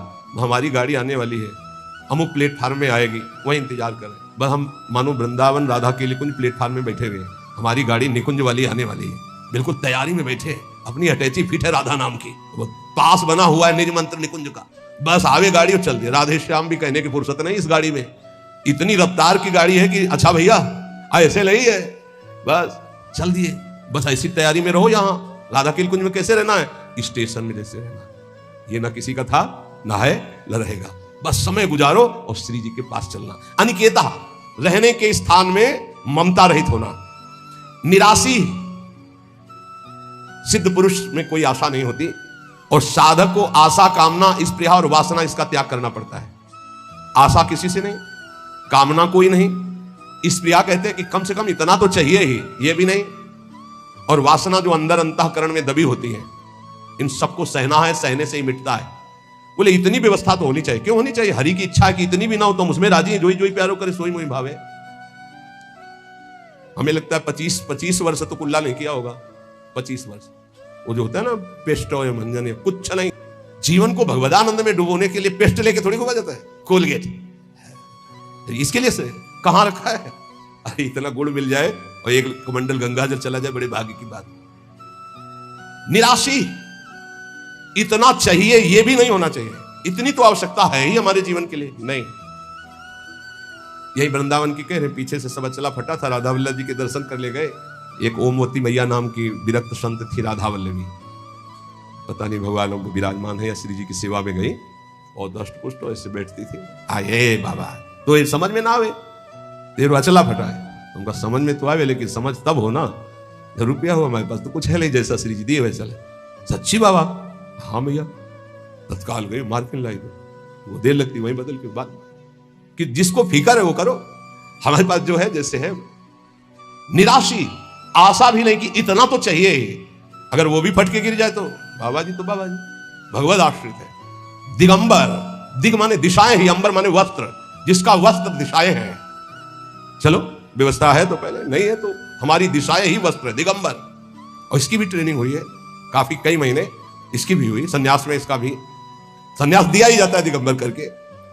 निराशी, ये सच्ची मानो, कोई आशा मत रखो, जिस समय जैसी व्यवस्था हरि करे उसी में राजी रहो। बाहर से भोग सामग्री में अपनापन नहीं हो, अंदर से किसी भोग सामग्री की इच्छा भी ना उत्पन्न होने पावे, उसे निराशी कहते हैं। ऐसा महापुरुष शारीरम केवलम कर्म कुर्वन् नाप्नोति किल विषम, वो केवल शरीर संबंधी कार्य करता हुआ भी पाप को प्राप्त नहीं होता, क्योंकि आशा, कामना, स्पृहा, वासना, ममता रही जो महापुरुष है। इसीलिए कहा गया महापुरुषों की केवल बात के अनुसार उनके जो आचरण हो वो मानो, सब आचरण उनके अनुकरणीय नहीं होते, क्योंकि भगवान यह कह रहे शारीरम केवलम कर्म कुर्वन् नाप्नोति किल विषम, वो शरीर संबंधी ही केवल कर्म करता हुआ पाप को भी नहीं प्राप्त होता है। जैसे श्रीमद् राधा सुधांगी, कर्माणि श्रुति बोधितानि नितराम कुर्वन्तु मा गूढ़ाश्चर्य रसास्त्रगादि विषयान् गृह्णन्तु मुञ्चन्तु वा। हमें महापुरुषों का अनुकरण नहीं करना, उनकी उपदेश से जो उनके आचरण मिले वो बात हमें माननी है। नाप्नोति किल विषम, उनको कभी कोई पाप स्पर्श नहीं कर सकता, वो जन्म मरण रूपी बंधन से मुक्त हो चुके हैं, वो आशा रहित है, उनका किसी से संबंध नहीं है, इसलिए शरीर से जितने कर्म होते हैं वो सब अकर्म बन जाते हैं और उनको फल नहीं देते हैं। जो सिद्ध महापुरुष है उसके द्वारा जो भी होता है वो अकर्म हो जाता है। जैसे श्री भगवान सब कुछ करते हुए भी कभी बंधन को प्राप्त नहीं होते, भारी से भारी युद्ध कर रहे हैं, भारी से भारी व्यवहार में देखे गए, भारी से भारी प्रियता में देखे, कभी कुछ। जो निवृत्ति परायण सिद्ध महापुरुष है उसमें कभी कोई भोग लालसा नहीं होती, भोग लालसा रहित होकर जो भोग भोग रहे हैं दिखाई दे रहा है। जैसे दुर्वासा जी की कोई आशा नहीं, गोपियों ने सब उनको पकौड़ा, खीर, दुनिया की चीजें पका दी। बोले अब वापस कैसे जाएंगे? बोले आए कैसे यमुना जी? बोले भगवान ने कहा था मैं अखंड बाल ब्रह्मचारी हूं, अगर तो यमुना जी मार्ग दे दे, ऐसा कहना, तो मार्ग दे दिया। तो बोले कह देना दुर्वासा ने दूब रस के सिवा जबान में कुछ न रखा हो तो यमुना जी मार्ग दे दे। गोपियों ने कहा मनो खीर पुआ तो हम सबका पा गए, कह रहे हैं कि दूब के सिवा न रखा हो, इसका मतलब समझते हो? इच्छा रहित महापुरुष, अनिच्छित, उनकी कोई इच्छा नहीं है। तो ऐसे इच्छा रहित महापुरुष के द्वारा संयोग वशात जो भी कार्य हो जाते हैं वो अकर्म बन जाते हैं, उनको कोई भी दंड या कोई भी पाप कर्म स्पर्श नहीं कर सकता। इसलिए बड़े बड़े महापुरुषों की लीलाएं देखी जाती है, विचित्र कोटि की लीलाएं देखी जाती है, बिल्कुल उनका अनुकरण न करें। जैसे आद्य गुरु भगवान शंकराचार्य मछली खा गए, फिर कांच पी गए, सबकी सामर्थ्य थोड़ी है। बहुत एक सिद्ध महापुरुष थे कूटस्थ स्वामी, उनका नियम था खप्पर ऐसे कर दो, जो डाल दोगे वो पालेंगे, जो डाल दोगे। तो कुछ उपद्रवी गांव के लोग थे, जब ये पता चला कि ऐसे नियम वाले हैं तो सीधे कोबरा को पकड़वाया, जो बीन बजाने वाले लोग होते हैं उनसे पकड़वाया और काट करके सीधे जहर सहित रांधा उसको और उनके खप्पर में डाल दिया। ब्रह्मार्पणम ब्रह्मवीर ब्रह्महंगनो ब्रह्मणाहुतम ब्रह्मयुति गंतव्यम ब्रह्म के इन समाधिना, तत्काल उसको अर्पित करके पूरा पा गए ब्रह्मबोध संपन्न महापुरुष से। तो वहां के लोगों ने पूछा ये तो अभक्ष्य पदार्थ था। बोले तुम्हारी दृष्टि में, हमारी दृष्टि में भिक्षा थी। फिर एक ने उपद्रव किया, आकर के मदिरा डाल दी उसमें खप्पर। तो मुस्कुराए, उन्होंने कहा यहां तो कोई फर्क नहीं पड़ने वाला, पर तुम्हारी नरक की जो है गति पक्की हो रही, तुम भिक्षा में एक साधु को क्या दे रहे हैं? तो तत्काल वो खप्पर से लेकर के ढेका दी। सिद्ध महापुरुषों की। अब फिर उन्हीं की बात, एक दिन वो पेड़ के नीचे बैठे थे, किसी गांव में चोरी करने जा रहे थे चोर। उनसे पूछा कौन हो तुम? कुछ नहीं बोले। कौन हो तुम? कुछ नहीं। खूब लात और डंडों से मारा। सुबह जब लोग आए तो पड़े तो घाव उनके देखे, डंडे दे।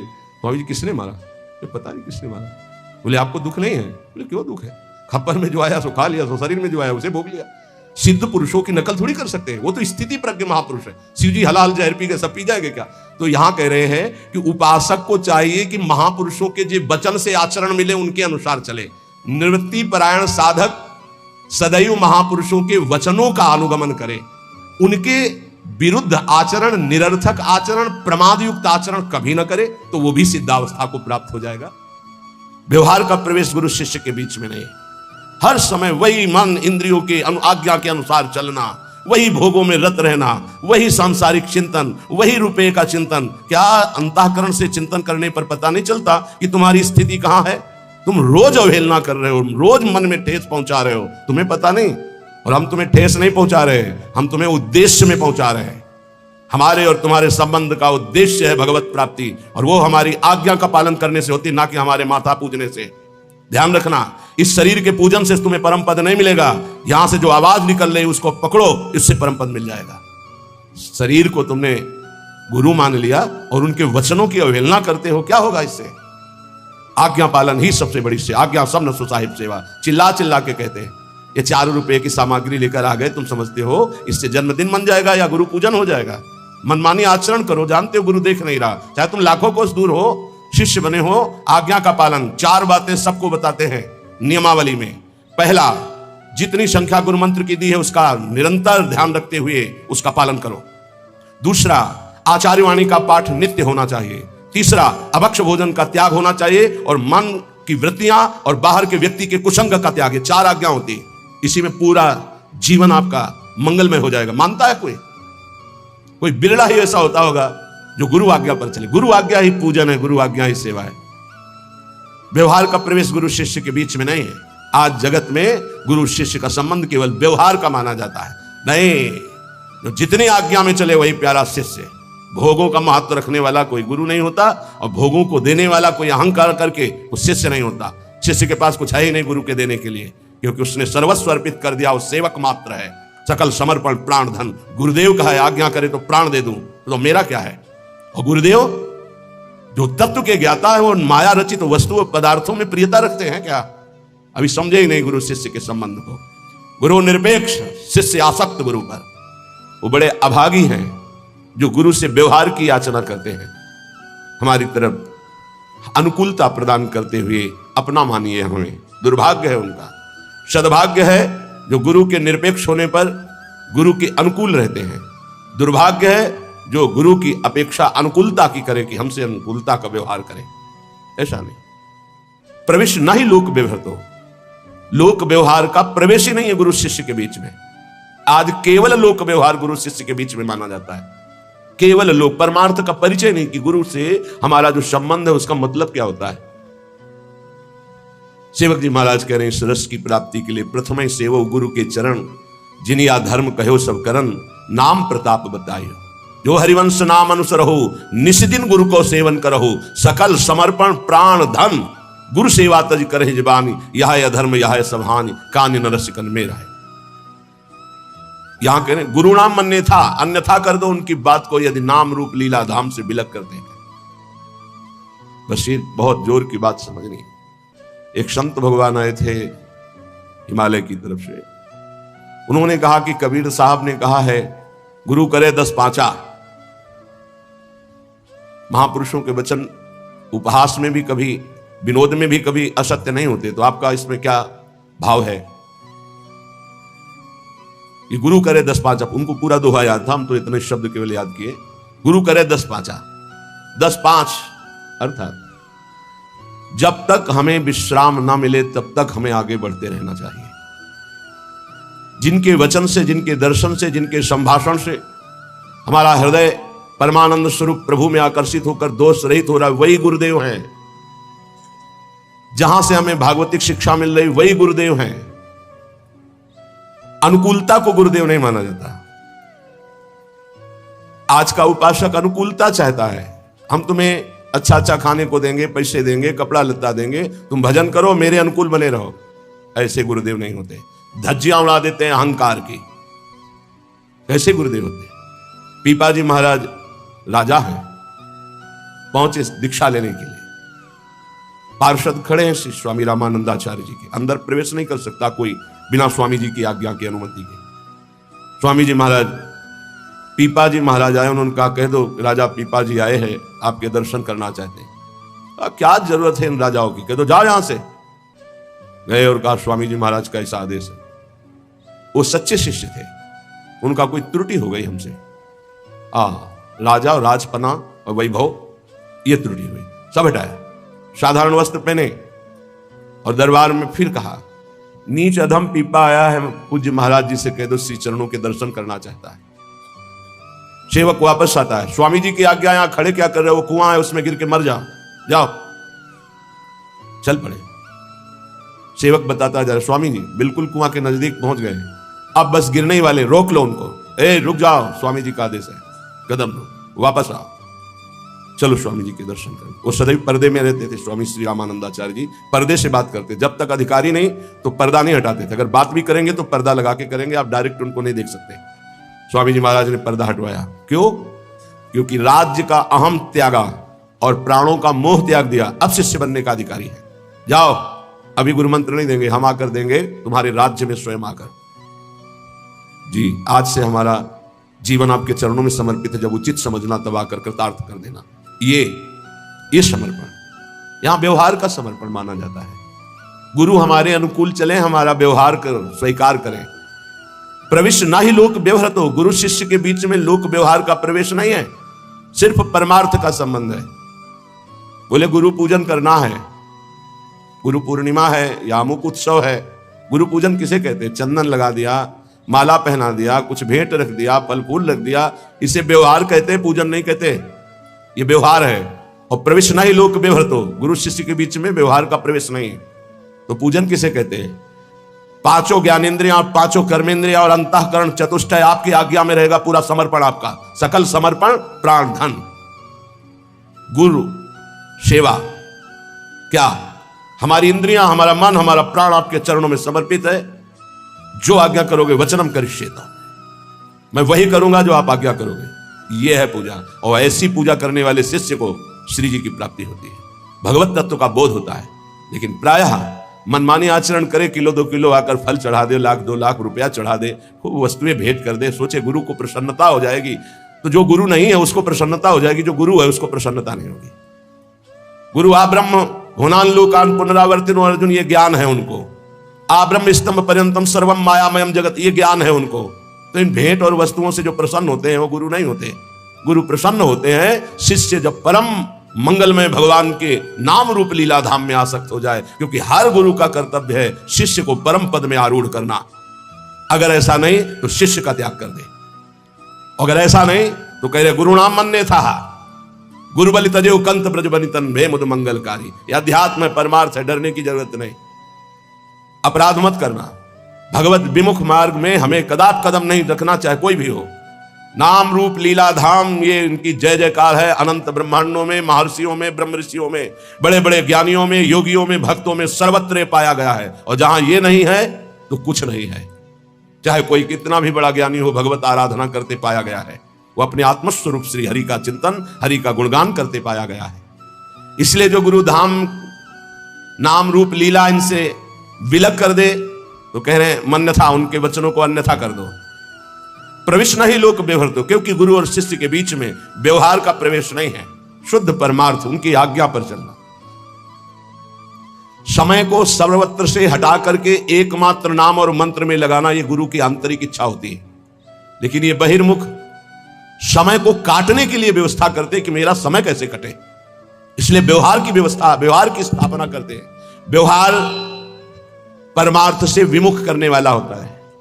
परमार्थ में स्थित महापुरुष व्यवहार को भी परमार्थ बना लेता है, लेकिन व्यवहारिक व्यवहार में ही फंसा रहता है, परमार्थ को नहीं जानता है। हम महापुरुषों की होड़ नहीं कर सकते कि वो महापुरुष व्यवहार में लग गए हैं तो हम भी व्यवहार में लग जाए। वो व्यवहार में नहीं लगे, वो परमार्थ को व्यवहार में उतारा और व्यवहार को परमार्थ बना दिया। अब आप व्यवहार से व्यवहार में ही हैं, परमार्थ का बोध नहीं है, तो आपका गुरु के वचनों में प्रवेश नहीं है, समझ नहीं पाएंगे। कुछ लोग समझते हैं कि हम कुछ गुरु को दे करके और संबंध की पुष्टता रखते हैं। गुरु को क्या देना है? तुम क्या समझते हो गुरु को? भिखमंगा जानते हो क्या? नहीं माना क्या गुरु साक्षात परब्रह्म? जब परब्रह्म माना है तो कुछ देकर तुम उन्हें प्रसन्न कर सकते हो। वो कुछ लेने वाले हैं, अरे वो सर्वस्व देने वाले हैं, अपना जीवन, अपना प्राण, सर्वस्व मंत्र दे दिया, उनको तुम क्या दोगे? कितने गुरुद्रोही हो। उनके वचनों की अवहेलना करके मनमानी व्यवहार की स्थापना, व्यवहार में चलना। अरे जहां श्री जी हैं वहां पहुंचाने के लिए गुरुदेव हैं, तब भगवत मार्ग का प्रकाश होता है। इसलिए श्रीपाद कह रहे हैं जो नाम रूप लीला धाम से विलग कर दे। बड़ी विडंबना है जीव की, बड़ी विडंबना है। देहाभिमानी जीव पुजवाना चाहता है, भांटगिरी गुरु से करवाना चाहता है। भांटगिरी का समझते हो? अरे वाह भाई वाह, इनके जैसा, प्रिया जैसा कोई नहीं, लाल जैसा कोई नहीं, प्रिया लाल जैसा कोई नहीं। तुम्हारे जैसे मच्छर अनंत ब्रह्मांडों में पैदा होते हो, मरते मिटते रहते हैं। भगवान का दास तुम्हारी भांटगिरी करने के लिए नहीं आया, वो भगवान का भाट है, वो भगवान का जस गाता है। मच्चित्ता मदगत प्राणाबोधयंता परस्परम कथयन्ति च माम नित्यम तुष्यन्ति च रमन्ति च। अगर हम सब अपनी मर्यादा में स्थित रहे तो कौन ऐसा जगत में जिसका मंगल ना हो सके। हमें अपनी मर्यादा भूल गई, हम विषयों को प्रिय मानने लगे, विषय दाता का भांटगिरी करने लगे, वाहवाही करने लगे। इसीलिए उनका अर्थ के प्रति ममत्व, भोगों के प्रति ममत्व और दृढ़ हो गया कि जब ये हम गुरु जी के देते तो गुरु जी मुस्कुरा देते। जबकि उल्टा होना चाहिए कि गुरु की दृष्टि पड़ते ही पता चलना चाहिए मैं किसी काम का नहीं गुरु के। अगर मंत्र नहीं, नाम जप नहीं, साधना नहीं तो गुरु की मुस्कुराहट नहीं। ये मार्ग है परमार्थ का। तब लग जोगी जगत गुरु जब लगी रहा निराश, और जब आशा मन में भई तो जग गुरु जोगी दास। परमार्थ है। परमार्थ को समझना, परमार्थी किसी महापुरुष की लंगोटी धोने पर, उसकी चरण रज में लोटने पर परमार्थ का ज्ञान होता है, शास्त्रों के केवल स्वाध्याय से नहीं तो शास्त्र स्वाध्याय करके सब परमार्थी हो जाते हैं। लहु गणित तपसा न याति न चेज्या न निरूपणात् गृहाद्वा न छंदसा। छंदसा वेद श्रुतियों को कहते हैं। वेदों के स्वाध्याय से तत्वबोध नहीं हो जाता। गृहस्थ धर्म का पालन, सूर्य चंद्र आदि की उपासना, इनसे तत्वबोध नहीं हो जाता। नहीं जलाग्नि सूर्यो तो कैसे होता है? बोले बिना महात्पाद रजो विषेकम, महापुरुषों की चरण रज में लौटने से। कल कुछ विरक्त जन आए, उन्होंने कुश चढ़ाया, इतना सुख मिला कि जैसे पूर्व स्मृति की उपनिषदों में जब जाते हैं विरक्त जन गुरुजनों के पास तो दुर्वांकुर और कुश अंकुर लेके जाते हैं। बड़ा सुख मिला कि आज पहली बार किसी ने भेंट चढ़ाई अकिंचन भाव से, और प्रियाजू का जस, प्रियाजू के वैदिक मंत्रों का उच्चारण, हृदय से उनका आदर करने का भाव। आज हम केवल महत्व बुद्धि, अर्थ में केवल दिमाग में रुपया, केवल दिमाग में भोग सामग्री, परमानंद प्रदान करने वाला यह अध्यात्म, ब्रह्मा तक के वैभव को भी ये वमन और विष के समान अनुभव कराने वाला अध्यात्म आज अर्थ प्रधान बुद्धि कर दिया कलयुग ने। अर्थ प्रधान बुद्धि। श्रीपाद 500 वर्ष पहले कह रहे हैं, जिसके संग से प्रिया प्रीतम का रंग, नाम रूप लीला धाम का रंग चढ़े, अगर कोई इनसे बिलक करे अन्यथा, उनकी आज्ञा का गुरु नाम अन्यथा, उनकी बात अन्यथा कर दो। क्योंकि गुरु शिष्य के बीच में व्यवहार नहीं, परमार्थ का है। परमार्थ समझना ही नहीं चाहते, समझना ही चाहते। बोले बिना गुरु मंत्र के कल्याण हो जाएगा? ये राधा नाम बोल रहे हैं माइक से, तुम्हें गुरु मंत्र नहीं समझ में आ रहा है? अगर राधा राधा और सच्चे आचरण करोगे तो सब अपने आप मिल जाएगा। लेकिन नहीं, आपको केवल पास दिखाना है कि हमको ये मिल गया, हमको ये मिल गया, है कुछ नहीं, कुछ नहीं। क्यों? पाए रतन चीन्हो नहीं दीन्हो करते डारी, ये माया श्री कृष्ण की मोहे सब संसार। हाय हाय जिसमें रुपया पैसा भोग सामग्री, उसी में फिर हाय हाय। क्या संसार का त्याग किया, क्या अंदर से राग का त्याग किया, कौन से अनुराग के मार्ग पर कदम तुम्हारे बढ़े, ये साधक को ध्यान रखना चाहिए। यहां व्यवहार की कोई सत्ता नहीं, यहां परमार्थ को ही प्रधान मानना संबंध होता है गुरु शिष्य का।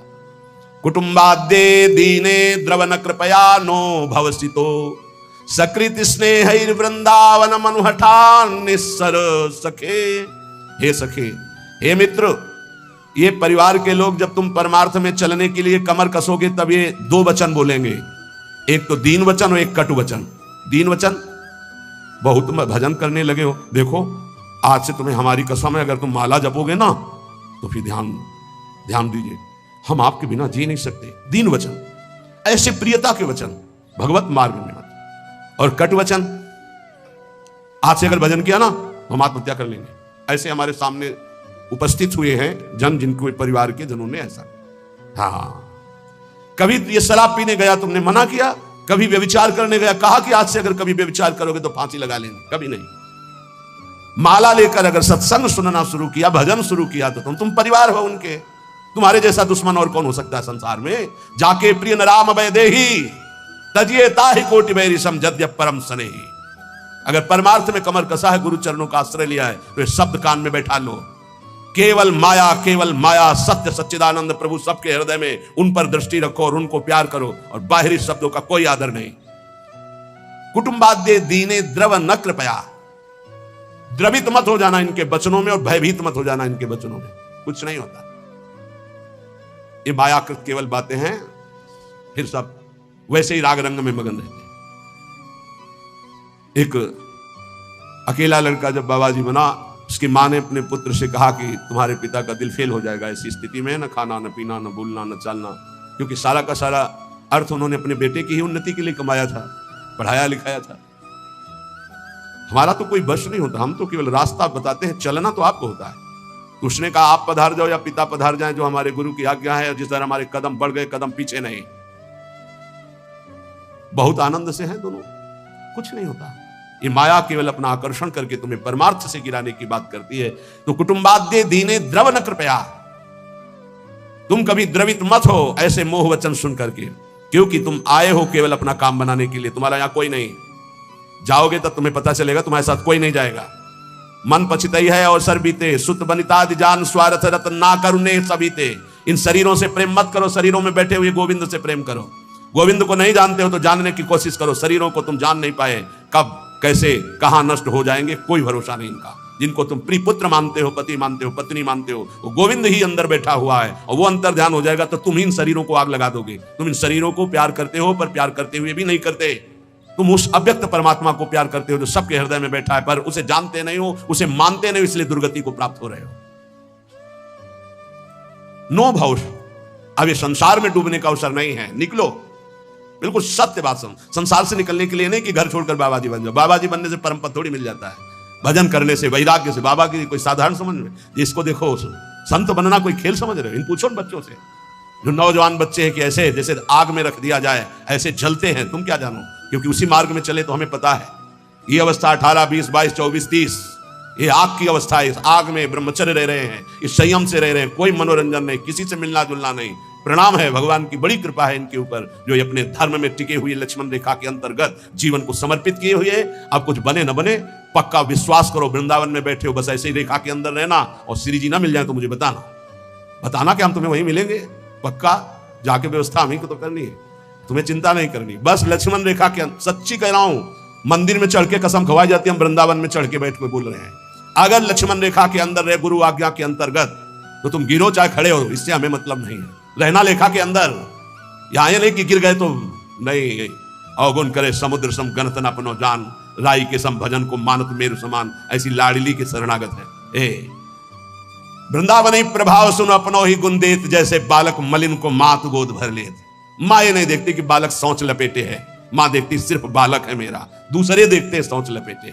ऐसे ही इष्ट और गुरु का अनंत माताओं जैसा दुलार होता है, बस आप उनकी आज्ञा पर बने रहना। राई के सम भजन को मानत मेरु समान, एक राई छोटा दाना होता है, इतने भजन को सुमीर पर्वत के समान मानती हमारी लाडली जू, और समुद्र के समान अपराध बन जाए तो मानती ही नहीं कि अपराध हुआ। इसीलिए हम कह रहे राधा राधा बोलो।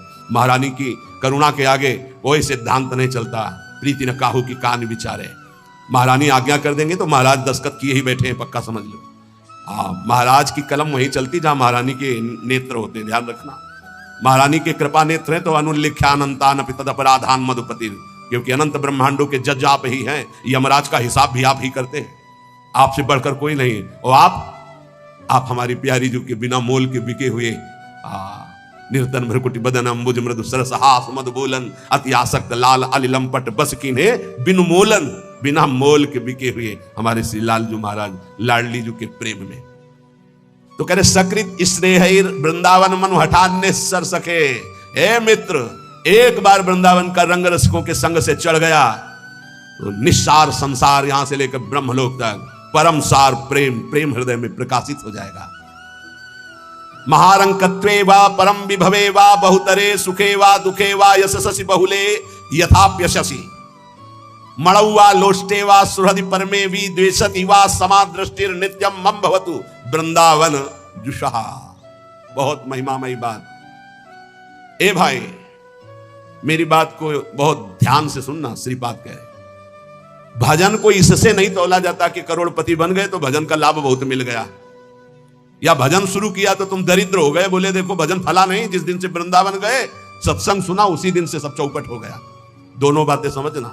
महारंकत्वे वा परम विभवे, सिंगे पे है। अगर रसिकों के संग का रंग चढ़ेगा तभी इस मार्ग में चल सकते हो, नहीं तो फिसलन ही फिसलन है। महारंकत्व हो सकता है जिस दिन से भजन शुरू करो उस दिन से शुरू हो जाए तुम्हारा पाप का संयोग जो पूर्व जमा हुआ है, क्योंकि नष्ट होकर अब तुम्हें भगवत प्राप्ति करानी है। कल एक साधक भारी रोग से ग्रसित, और वो बोला कि हमें लगता है कोई वैष्णव अपराध बन गया। क्यों? नहीं, ये शरीर में। अरे बावरेपन में हम कह रहे हैं शरीर रोग से ग्रसित है तो बुद्धि को तो स्वस्थ रख ले। बुद्धि रोगी हो गई तो शरीर स्वस्थ होने पर भी महान नरक जैसा उसको दिन और रात व्यतीत होता है, नारकी भोगों का चिंतन करते हुए। कोई अपराध तब बनता है जब अहंकार होता है, ध्यान रखना। और तुम जो सब शरणागत हो, रोज ऐसा मंजना लगता है कि तुम्हारे अहंकार चढ़ पाएगा। रोज बर्तन मांजा जाए तो चाहे जितना गंदा हो एक दिन चमकने लगता है। ये सत्संग भाग भर मत जाना, पक्का समझना, जितने बैठे हो अनुभव कर लेना। जहां कमजोरी है यही लगेगा सिर्फ मेरे लिए बोला जा रहा है, और सत्य मानना ये सत्संग है, ये सार्वजनिक भगवदानंद के लिए किसी व्यक्ति का लक्ष्य करके नहीं, सार्वजनिक सार्वभौम सत्संग होता है। शरीर का रोगों से ग्रसित हो जाना या कोई विपत्ति आ जाना, ये हमारे पूर्व अपराध का है, पूर्व पाप का है। वर्तमान में यदि वैष्णव अपराध होगा तो शारीरिक दंड नहीं, मानसिक दंड होगा। क्या? आपका भजन रोक दिया जाएगा। तत्कालिक आप बहुत शुद्ध वैष्णव पवित्र हृदय के हैं, अगर कोई त्रुटि हो गई तो तत्कालिक दंड मिलता है। खोपड़ी दीवार में लग गई, चपेटा लग गया, दांत से जबान कट गई, अचानक कोई ऐसी घटना घट गई, थोड़ी मोड़ी चोट, ऐसा असाध्य रोगों का सृजन पूर्व शरीर रचने के पहले ही होता है, जो पूर्व पाप से है। आज हम भजन कर रहे हैं लेकिन पूर्व पाप रचित इसमें जो सृजन किया गया रोग वो पहले का है, आज से थोड़ी उत्पन्न हुआ है। तो साधक को बहुत विवेकवान रहना चाहिए, नहीं तो अब हमारा शरीर अस्वस्थ और बुद्धि अस्वस्थ, यही मूर्खता नहीं। शरीर स्वस्थ और बुद्धि स्वस्थ है तो हम परमानंद में मगन ठिंगे पे रखा है। हमारी बात को समझना। हमारी बुद्धि भगवदाकार है तो पूरे शरीर में कीड़ा पड़े हो, गलता लगाओ तो कुछ फर्क नहीं है। और बुद्धि विषयाकार है तो चाहे एसी में बैठे हो जलोगे, देखा है। इन समस्याओं का समाधान करने के लिए ही अध्यात्म है, रुपया नहीं है, पद नहीं है। समस्त समस्याओं का समाधान अध्यात्म से होता है, विवेक से होता है। ध्यान दीजिए, परमार्थ पे चल रहे हो तो महारंकत्वे वा परम विभवे, हमारे कदम नहीं रुकेंगे चाहे हमें ऐसी परिस्थिति दे दी जाए कि भोजन के लिए भी तरसने लगे, और चाहे परम विभवे। ऐसा होता है, ये ना सोचे दोनों बातें होती हैं। एक है चक्रवर्ती सम्राट अम्बरीश जी महाभागवत, और दूसरे चीदर चिदरानी जी महाभागवत, जिनके यहां आती थी पीपाजी सीता से चली आते, वो अंदर जाकर अपनी पत्नी से कहते कि आज तो बहुत बड़ा अनर्थ हो जाएगा। उनका क्यों भगवान? बोले बहुत बड़े संत अतिथि आए और आज हमारे पास कुछ नहीं है। जरा विचार करना, उनके घर में दरवाजे और खिड़की भी नहीं रह गई थी। क्यों? संत आते तो खिड़की बेचे आए, 4 मुट्ठी चावल उबाल कर उनको पवा दिए, दरवाजा बेचे। मिट्टी का पात्र था जिसमें रसोई अमनिया करते थे, कुछ नहीं रह गया था जो बेचा जा सके। एक वस्त्र शरीर में था चिदरानी जी के। उन्होंने कहा भगवान अतिथि भूखा नहीं जाएगा। पढ़ के देख लो भक्तमाल जी में श्री नाभा जी ने चरित्र लिखा, जो दिव्य दृष्टि संपन्न महापुरुष। कहा कैसे? बोले वस्त्र है ना कुछ तो बिक ही जाएगा, तो अतिथि को कुछ ना कुछ 4 मुट्ठी चना ही मिल जाएगा, अतिथि तो भूखा नहीं जाएगा, संत तो भूखे नहीं जाएंगे। और महाभागवत जिनके दर्शन करने द्वारिकाधीश के दिव्य दर्शन करके सीता सेचरी और पीपा जी आ रहे हैं, उनके दर्शन करने। स्थिति क्या है? खाने पीने की तो बात जाने दो, पहनने के लिए भी सीधे वस्त्र नहीं, एक ही वस्त्र था चिदरानी जी के, उतार के दे दिया। बेचा जाके जो कुछ बिका, जो कुछ भी रूखा सूखा पत्तल में लगाया और बाहर पीपा जी सीता सहचरी के साथ पाव हुआ। वो समझ गई, स्थिति महारानी थी बहुत प्रवीण, समझ गई कि भोजन देख के समझ गई कि स्थिति क्या, घर देख के उनकी वेशभूषा। तो उनका कहा कि भक्तानी जी को भी बुलाओ, चारों बैठ कर पाते जो भी है। वहां नहीं आप पाइए, वो तो रसोई में है। उनका फिर क्या होता, मैं रसोई से लिवा लाती हूँ। उनको अगर पीपा जी कहते तो शायद चीदर जी कहते कि आप रुक जाओ, लेकिन सीता सहचरी जी तो सीधे रसोई में गई तो दिगंबर बैठी थी। समझ गए, देखते अंदर घर का हाल देखकर उनको आंसू आ गए, क्योंकि महारानी रह चुकी है वो स्वयं तो परम वैराग्य से रहती थी, टाट लगा के। महारानी होते हुए भी टाट लगा करके भगवान की भक्ति में। सीता सहचरी जी बहुत ही ज्ञान संपन्न देवी, देखते ही उनको समझ में आ गया कि वो अकिंचनता की हद है इनके घर में, खाने के लिए दाना नहीं, कहीं कुछ नहीं। और तो उन्होंने कहा देवी तुम निर्वस्त्र कैसे बैठी हो? तब उन्होंने कहा हमने सुना था आप द्वारिकाधीश के दर्शन करके आ रही, तो जब मिलेंगी तो रूप माधुरी का वर्णन करेंगी प्रभु की। क्या इस नासवान शरीर की चर्चा चला दी? जब पैदा हुआ था तो आभूषण और वस्त्र पहन के थोड़ी हुआ था, दिगंबरे हुआ था, और जब जाएगा तो जला दिया जाएगा। बीच में अगर दिगंबर है तो क्या फर्क पड़ता है? बाहर आई और पीपा जी से कहा इनकी निष्ठा के आगे हम लोग कुछ नहीं। उनको था कि राज सुखों का त्याग करके कष्टपूर्वक भगवान का भजन करते हैं, ये अद्वितीय रहनी है। और उन्होंने कहा जो चीदर चिदरानी जी की रहनी, उसके सामने हम कुछ नहीं है। पूरी स्थिति बताई तो पीपाजी कांप गए। ऐसी स्थिति देखो, महारंकत्वे, अम्बरीश जी चक्रवर्ती सम्राट, परम विभवे, ये भक्तों में दोनों स्थितियां पाई जाती हैं। इन स्थितियों से भक्ति का कोई संबंध नहीं। ये पूर्ण पुण्य का संयोग बनता है तो मान वैभव संपन्न है। एक अकिंचन भाव से रह रहा है, नहीं है उसके पास, तो ये भक्ति से तुलना नहीं की जा सकती। इसकी भक्ति कमजोर है, इसके पास वैभव नहीं, उसकी भक्ति बहुत जोर है क्योंकि उसके पास वैभव नहीं। महारंकत्वे वा परम विभवे, भक्ति से इसकी तुलना ना की जाए कि उनकी भक्ति जोर की है, खूब सुख संपन्न है, और उनकी भक्ति रंग नहीं ला रही। देखो खाने पीने की भी व्यवस्था नहीं, भक्ति का रंग अलग होता है। देखो चीदर चिदरानी जी और देखो अम्बरीश जी, दोनों महाभागवत, एक चक्रवर्ती सम्राट और एक खाने को भी नहीं, दोनों महाभागवत। ऐसे ही आप जब भक्ति के मार्ग में उतरे तो महारंकत्व हो सकता है, ऐसी परिस्थिति आ सकती है। हिम्मत मत हारिए। ये जरूर ध्यान रखें कि अखिल विश्व ब्रह्मांड की रचना एक पलक झपकते जिस मालिक ने की उसका मैं दास हूं। इसी ठसक में नरसिंह मेहता जी का भात द्वारिकाधीश ने स्वयं भरा, सब जानते हैं सोने चांदी की वर्षा करवा दी। उनके लिए कोई दुर्लभ बात है क्या?